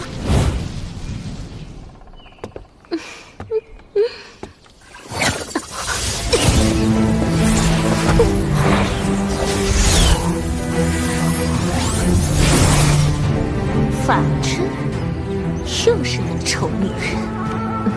不对，这等厉害的法阵，那丑女人可破不出来。若在终结境倒是可以强行破除，可在这里，却能阻挠本座这副肉体凡胎。布下这般规模的法阵，此人必定也在阵中。既然如此，杀掉此人便可出去。出来吧，偷偷摸摸有什么意思啊？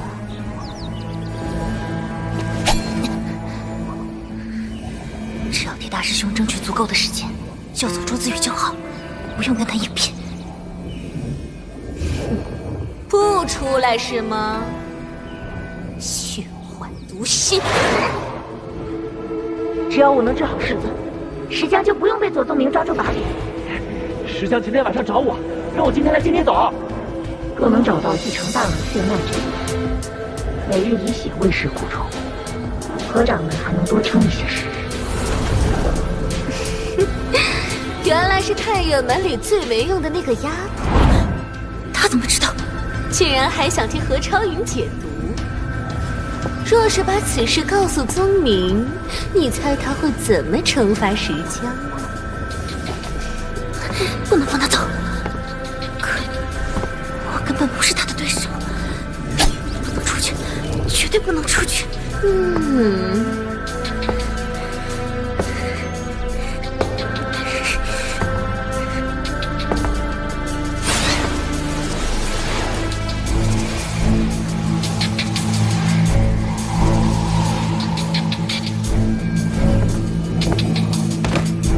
怎么？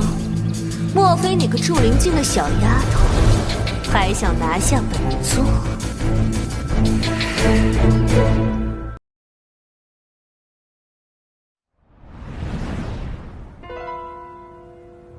人都是自私的，遇有用之人尽量利用，无价之后当机立断，尽快弃之。什么情深意重，都不过是手段而已。唯一的解药，也能置石江于死地。石江，你真的把我当朋友了吗？叔祖，您下界的时间到了。小远，再换老夫下界时，定要找个合适的替身。届时，老夫自会帮你把何超云和石江的同党处理干净。怎么？莫非你个祝灵境的小丫头，还想拿下本座？不试试怎么知道？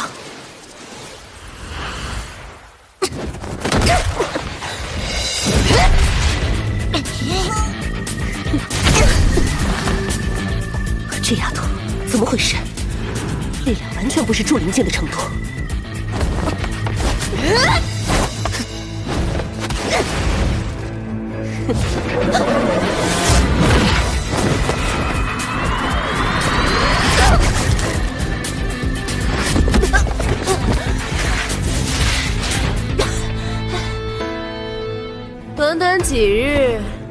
不小啊！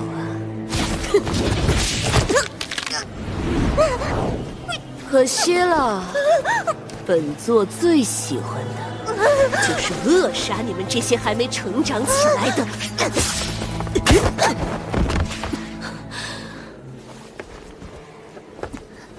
臭丫头，竟敢弄伤本座的脸，得让你加倍奉还才行。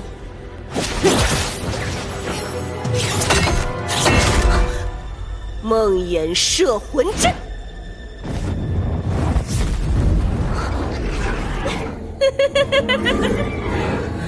此阵能唤醒人最痛苦的记忆，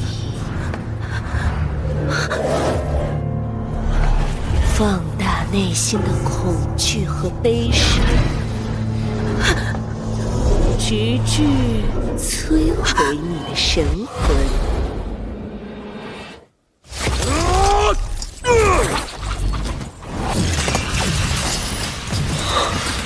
分散攻击不行吗？既然如此，那就只能用魂法了。暗术，兽容召唤。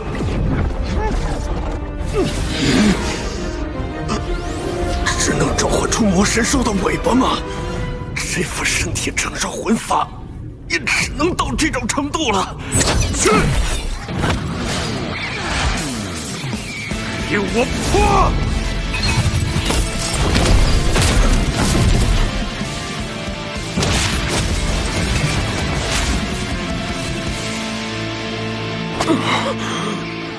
成功了，金师兄，我没事，你带上孟雄飞先走。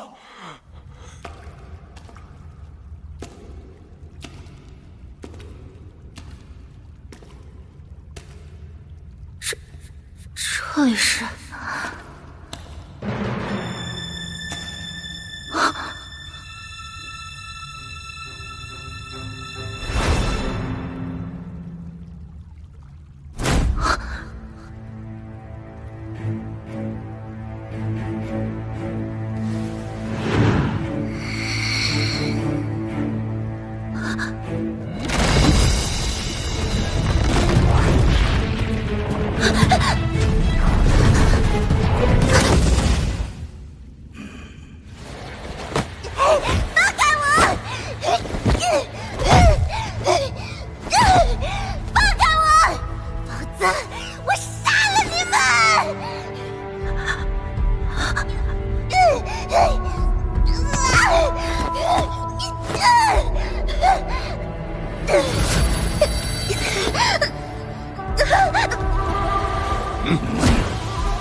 三魂只封其二，爽灵、幽精。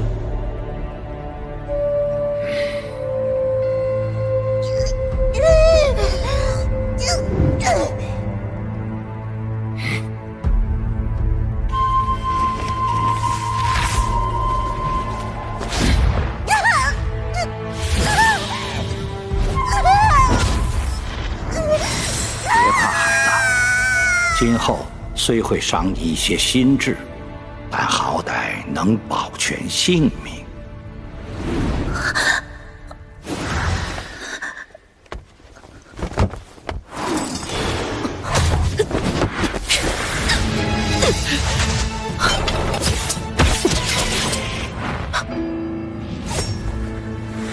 是你，之前就觉得你不太对劲，果然。你也是魔族吗？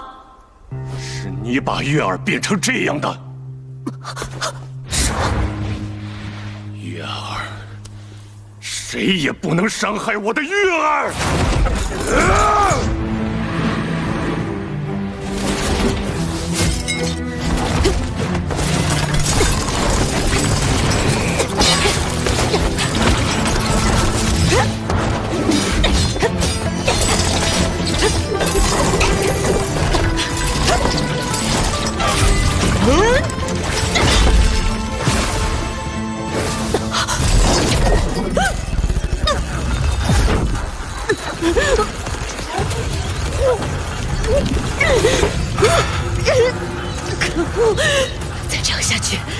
副肉体会被撕碎的。不对，我是操控着这么多野兽，这种能力消耗不是下界境的身体可以承受的。难道他用了魂法，并未变老或破碎？非关同兽。此人竟然将自己完美的身躯包裹在下界境的肉体凡胎之下，这样一来就不用像我这样借尸下界。但是这种隐藏会带来极大的痛苦，就像将身体长期积压在狭小的瓶中，无时无刻都承受着缩肉断骨之痛。将中阶境的身躯塞进下阶境的凡胎中，很疼吧？别白费力气了，我会让你们尝尽痛苦的回忆后，连同神魂一起抽出来。然后你猜会发生什么？你们的神魂会被灌入傀儡中，永世的享受痛苦快乐。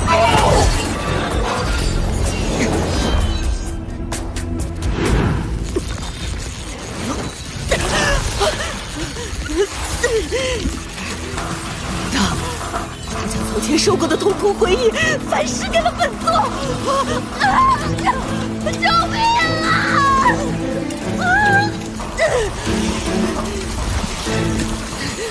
你所经历的，只是我承受痛苦中的冰山一角。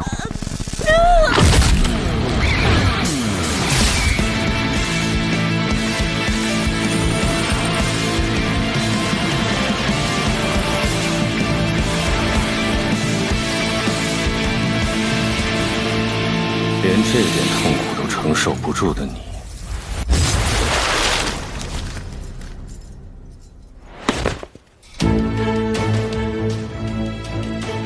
根本没资格做我的对手。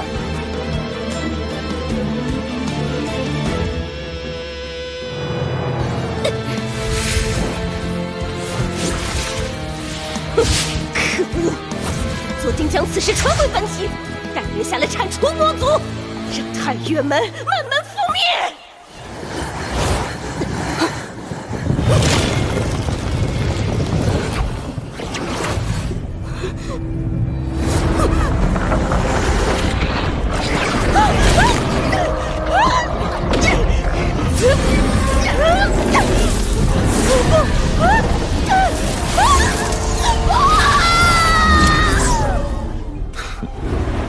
庆幸吧，中阶境的你不会留下任何我与月儿的记忆，否则你的本体也别想活着。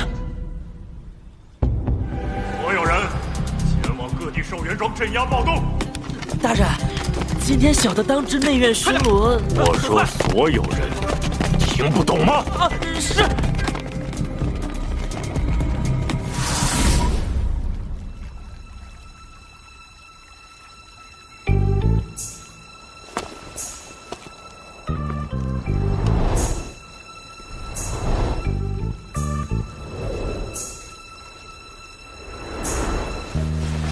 哎呀，想不到我石江在左府也能这么自在啊！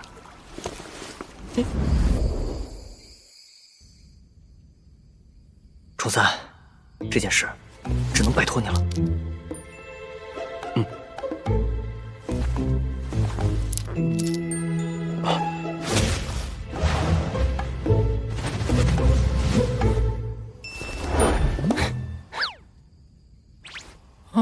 石江，我等你回来。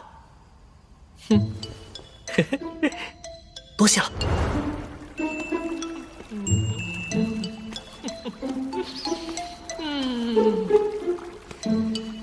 哎呀，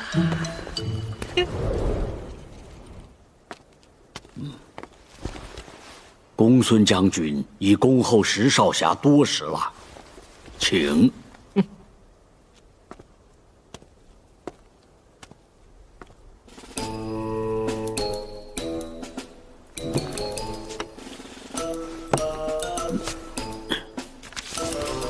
将军，把萝卜上的图案盖在这张纸上，真的能兑出钱来吗？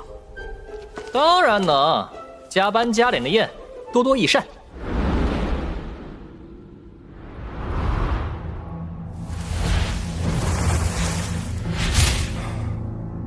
这胆子也太大了，居然会想到用左宗宇去扳倒左宗明。石江，真有你的，每一步都被你算到了。啊！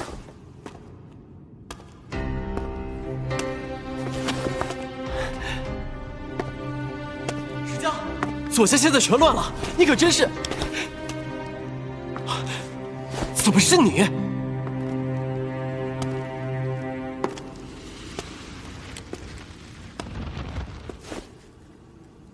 哎，程大少。石江，还是程大少讲义气，这么快就来救我了。不但没有借助我程家的力量就把左宗明逼到绝境，功法也精进不少。你还真是给本公子准备了不少惊喜呀！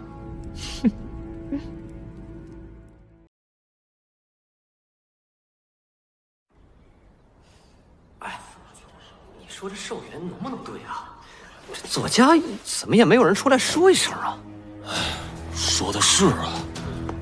诸位既然拿着寿元券，为何不前去兑换啊？左氏寿元庄诚实可信，童叟无欺。左氏寿元庄，不说能在这兑换吗？哎呀，咱们还是再观望观望吧。二少爷真是大善人呐，比大公子平易近人的多。我现在就去兑。二公子，传世看不见了。什么？刚才还好好的，不知道怎么就全黑了。平台不是御灵门看着呢吗？收3年在做什么？传影师看不见了。啊，平台不就失效了吗？左家还给对寿元吗？出这么大事儿，二公子，要不今天寿元庄就不对了吧？慌什么？这里我左宗宇说了算。他左宗明的平台坏了，影响不了寿元庄。你们尽管去兑，拿多少寿元券就能兑出多少寿元。我左宗宇说一不二，绝不食言。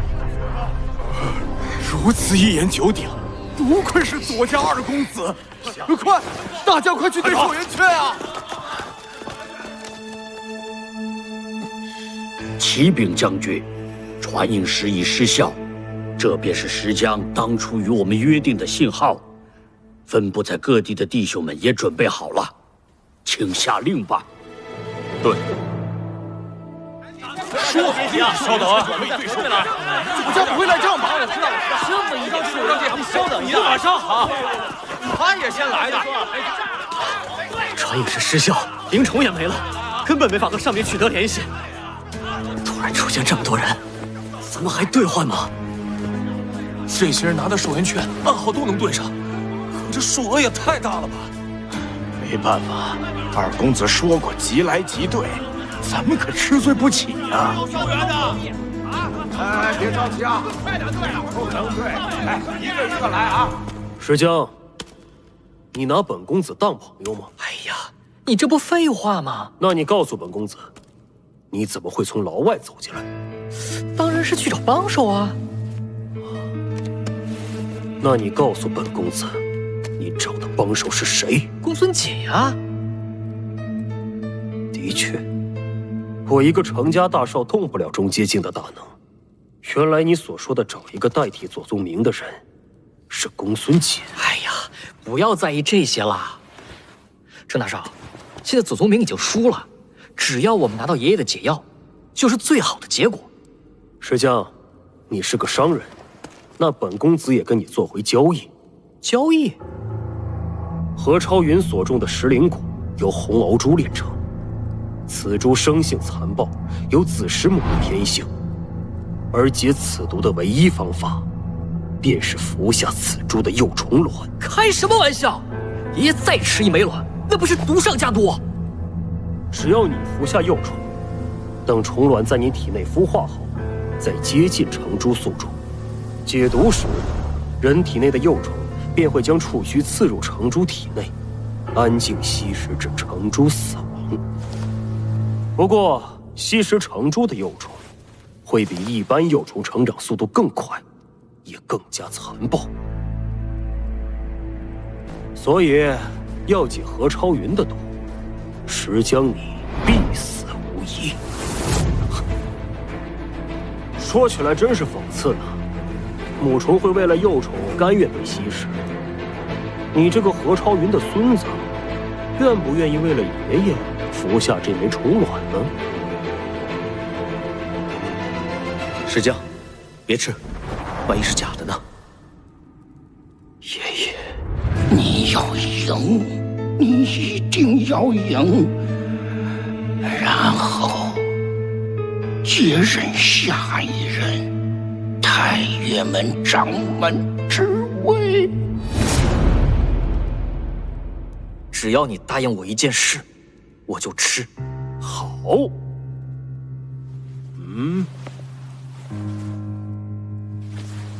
没想到程叔祖先给你了。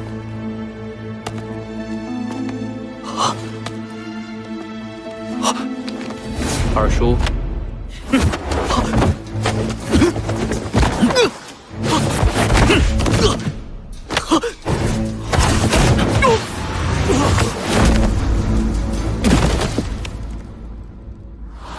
让人替你坐牢，再带走灵兽王，令平台失效，真是好手段啊！你要是现在将我爷爷的解药给我，我保证立刻告诉你。如今我为刀俎，你为鱼肉，解药不给你又如何？做大公子，还是一如既往的厚颜无耻啊！大公子出事了！不知道哪里来的人，拿着数额巨大的寿元拳，将整个下阶境寿元庄都怼空了。是啊，是啊。你说什么？你们的消息滞后了。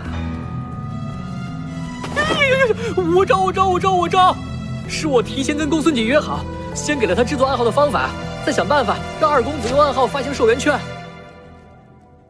你和公孙锦？是啊，我与公孙家结盟，并签下了协议，只要我活着，我的股份低于市价40%卖给公孙家。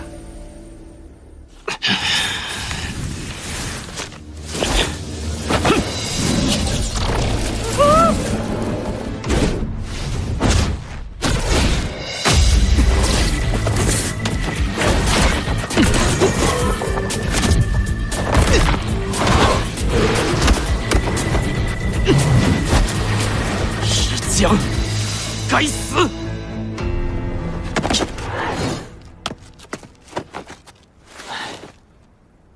好险！啊！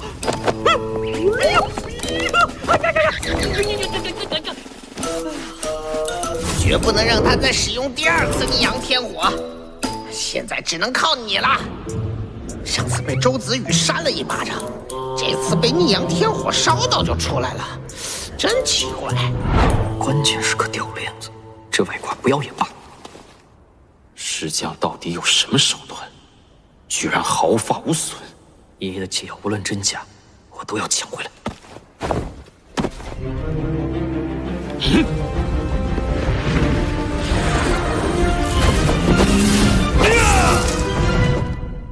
夜火焚元。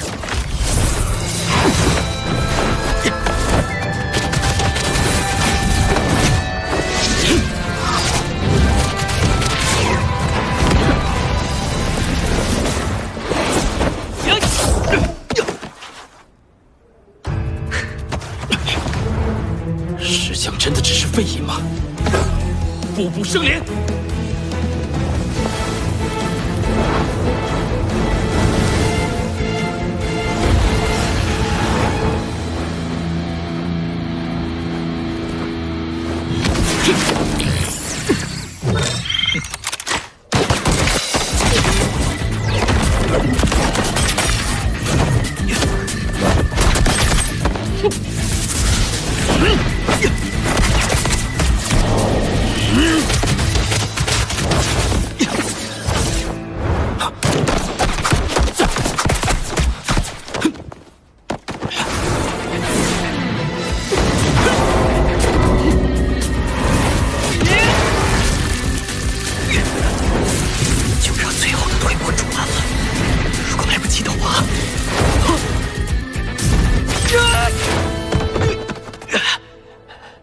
哼！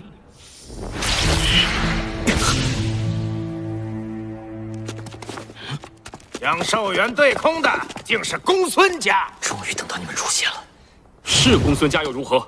若真是公孙家，那这寿元如何讨得回来？行了，我倒是有一个办法能帮你们。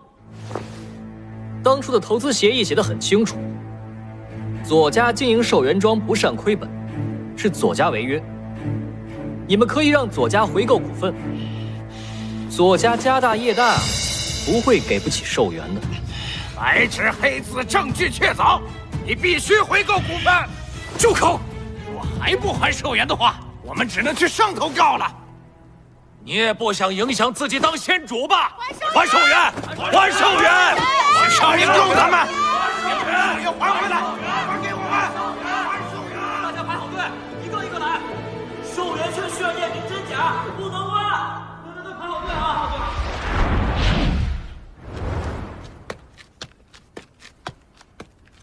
将军，各地的假寿元券已经兑出大量寿元，但若现在我们再用之前存入所得的寿元票去取寿元的话，寿元庄不给怎么办？抢！寿元为将，寿元庄都是！兄弟们，把我们存进去的寿元都抢回来！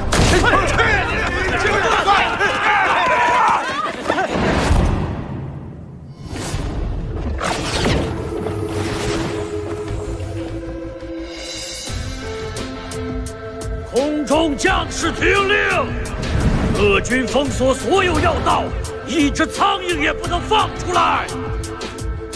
公孙瑾带兵包围宗门珠的事报上去了吗？已经报了。左家大难，唯一的希望只能等大公子逼问石江，逼退公孙瑾了。节省灵力，不能再浮空了。对，是。我们该做的已经做了。石江，就看你有没有命发信号了。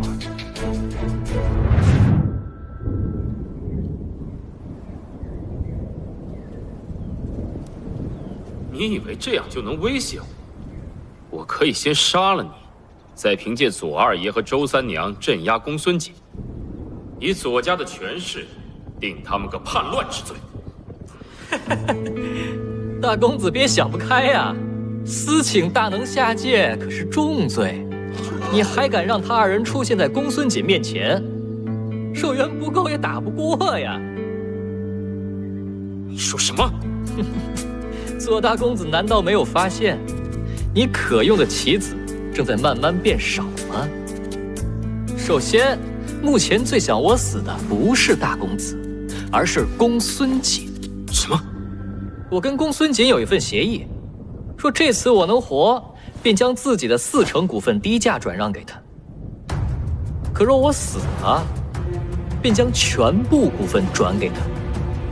而且寿元庄的作用，我一点也没有夸大。公孙家推位先主后，若是整个仙界推行寿元庄，公孙家便能得到比先主更强大的权势。你觉得他会不会心动？所以左大公子实际上是和整个公孙家的利益对弈，而赌注便是仙界的实际掌控权。死了就给全国，难怪公孙瑾会这般明目张胆来抢。你将自己置于横竖都可能会死的境地，不惜以这种条件引得公孙家与左家争斗，石江，当真不要命了？哎呀，大公子终于沉不住气了。我说过，我只是想要我爷爷的解药，只要你给，我便可以终止这场无聊的对弈。虽然你的那些寿元我是要不回来了，但我可以保证，今后公孙家和左家共享寿元庄的股份，大家和平共处不好吗？哼，如果没有解药，你不敢，你承受不起鱼死网破，以及我的反扑。宗明，先行处理公孙瑾。石江，我还是低估了他，以为夺走他的一切，可没想到，即使在最不利的情况下，他也能把局势搅得天翻地覆。我只想到了棋局之内，而他却拼上性命换掉了执棋者本身。二叔，如果和公孙瑾开战，有几分胜算？石将说的没错，私请中阶境大能下界的确是重罪，但当初我们也是笃定宗门中的民众不敢也没有机会上告，程家也打点好了。可若当真去了公孙瑾面前，让他抓住把柄，你这罪可就真的盖不住了。况且我现在灵力不足，目前又没有寿元快速补充，直接面对寿元充盈的公孙仙君，的确没有十足的把握能赢。他带的可是军队啊！难道真的只能把解药交给石江吗？石江，俺们来救你了！哎呀，左大公子，迟则生变哦。哼！记住你所说的，停止博弈。这次爷爷有救。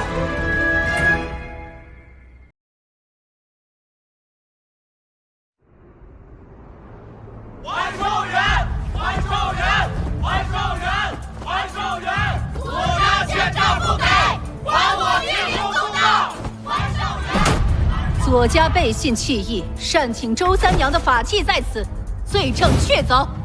若一日内不交出寿元，我将上报左家家主。没错，上告左家家主。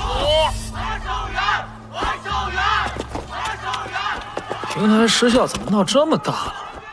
连周三娘的法器也落到吕虚瑶的手里，这事可得和大哥。好吧，这么好的机会不利用一下怎么行？这，上去！哦，他怎么来了？各位，请听我左宗宇一言，寿元庄已经盈利，我保证5日便能替我大哥将寿元如数发放。还不上又如何？我经营100家寿元庄，每日寿元进出数以万计，这么点欠债，我左宗宇双倍奉还。左宗宇，这可是你说的。哼！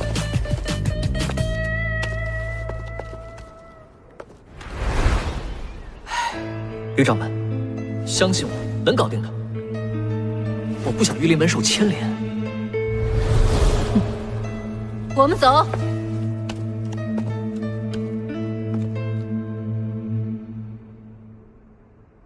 爷爷，臭小子，不要冲动，让本君好好想想，也许不止这一种解药。左宗明，吕西瑶居然拿着周三娘的法器前来讨债，我已经替你摆平了。周三娘居然陨落了！你说什么？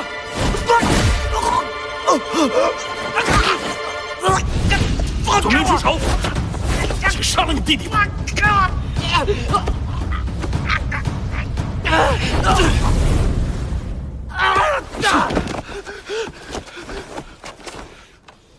哎，还真是狗咬狗一嘴毛啊！左明，眼下各路都对你不利呀，那就都杀了，只有死人才不会开口。锁龙阵。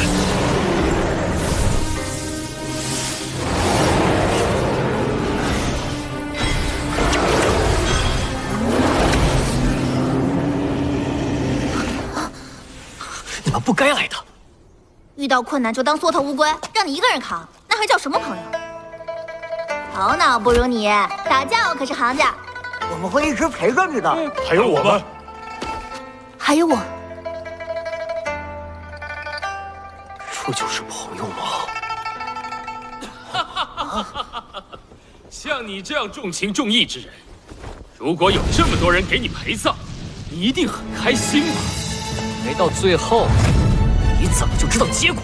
二叔，唤出程叔祖。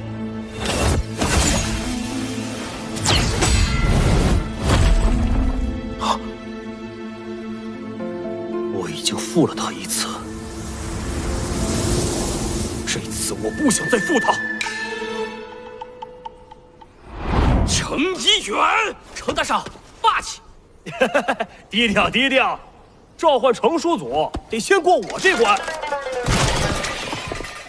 哎呀，大权令怎么又坏了？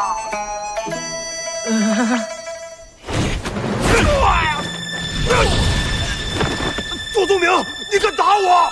没了程家，你只是绊脚石。石江，你去对付左宗明，我们来对付左旭清。一群不自量力的人！白富才。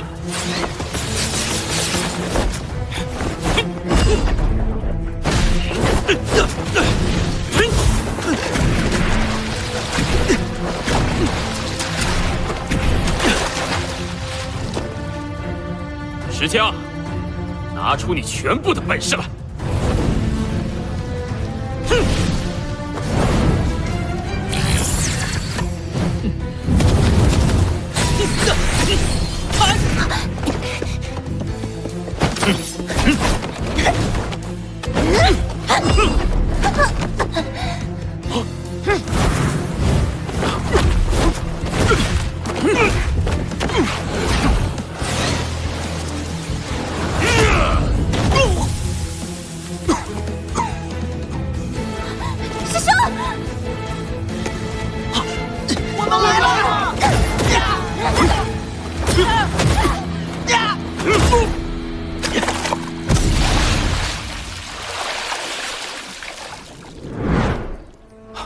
怎么不见了？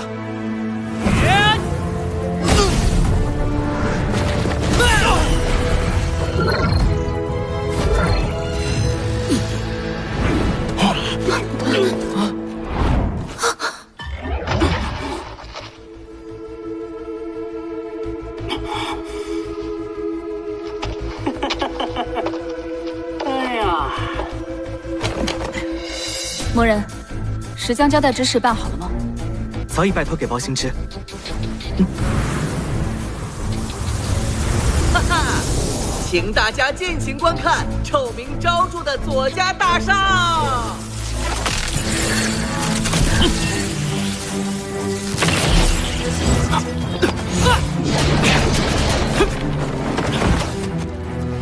这就是石江的秘法吗？嘿嘿嘿嘿，呀！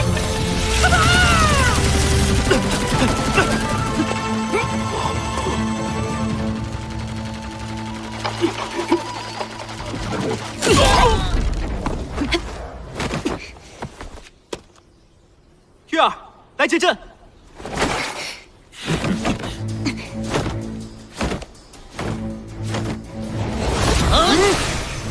奇门斩魔阵，起！哼，区区低境界的弟子，怎么可能将我困住？按照石江所说，只要将左旭清困在阵中，消耗其寿元即可。你越来越少了。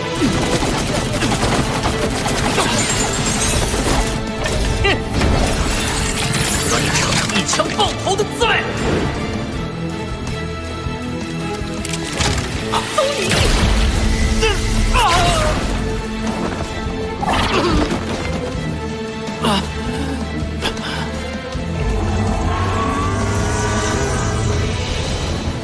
可恶！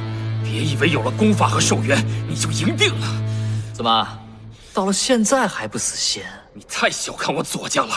莫说下阶境，即使中上阶境，我左家也是翻手为云，覆手为雨。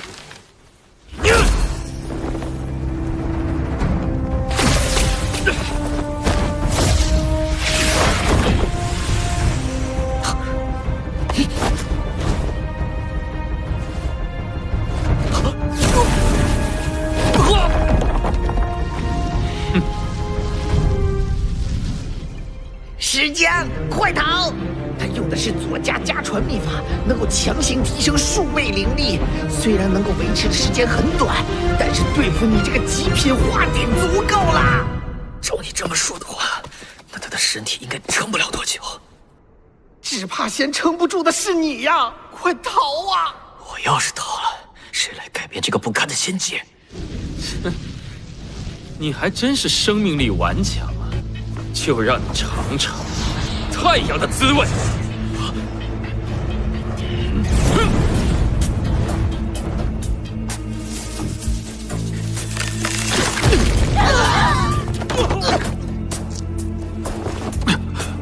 糟了，不能再动用灵力了，这夏千晶的身体怕是扛不住了。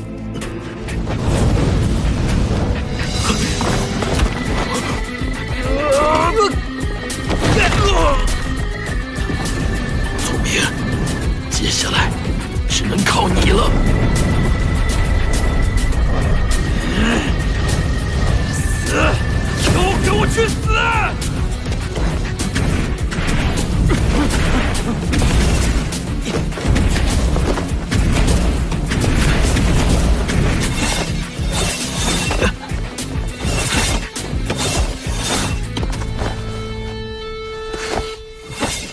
接下来交给我吧。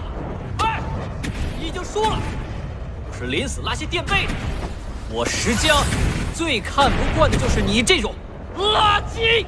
臭小子，我知道你在想什么，你不要命了，坚决不可以！不试试怎么会知道呢？去！哎呀！哎呀！你小子绝对是疯了！我吸！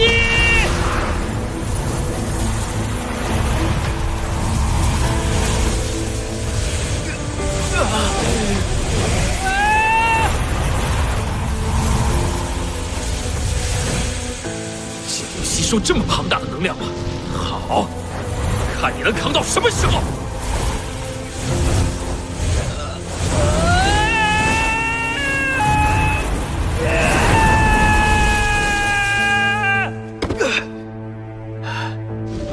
绝对不可能！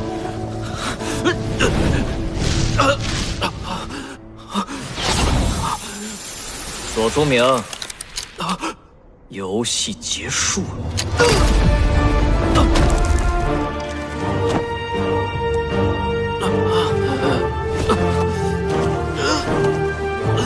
左宗明，你多行不义，早该想到今天的结果。欲擒故纵这招玩的溜啊，石江，这次啊，你真的赢了。这枚解药是真的，对吧？本君想起来了，用红鳌珠制成的蛊毒，因为太过于阴狠，早在1000年前就被仙主封禁。幼虫之毒连解药都没有，石江，你可千万不能吃啊！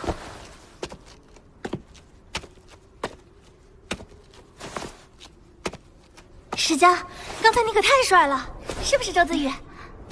是他左宗明咎由自取，还有大家的帮助。也没什么，挨了顿揍，这下就打完了。程大少，别忘了你答应我的，照顾好我的朋友。必将竭尽全力。谢谢。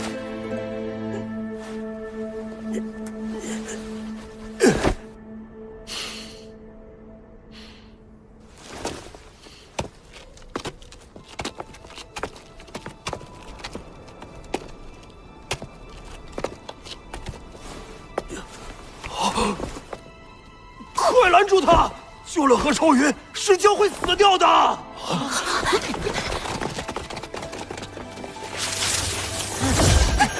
石江，让我们进去！我不许你一个人来承担这一切！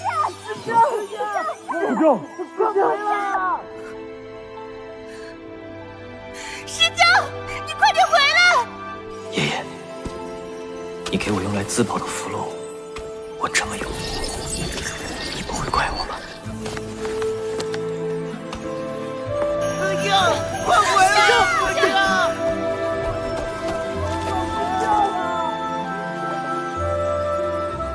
这个掌门之位很累的，还是你来做吧。我最好的朋友们，到了这个时候，还真是舍不得你们。你才说将。再见。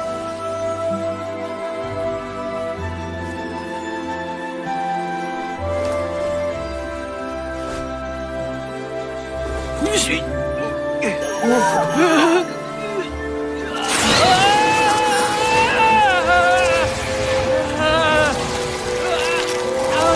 我不允许你就这样死！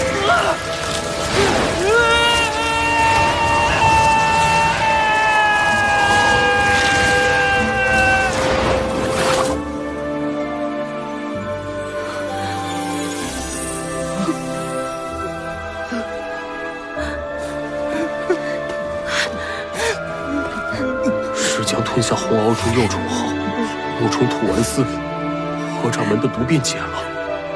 可石将必死无疑。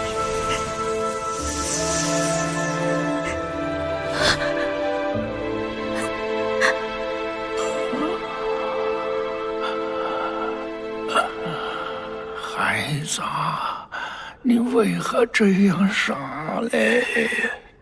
太好了，你的毒终于解了。好累啊，我想回家。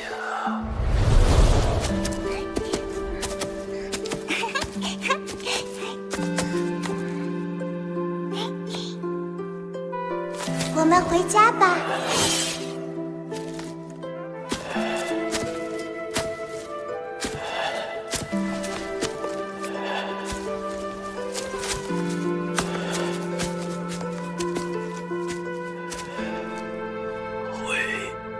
家太好了。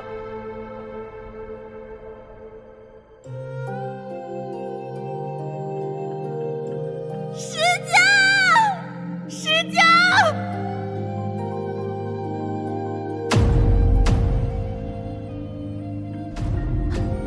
石匠。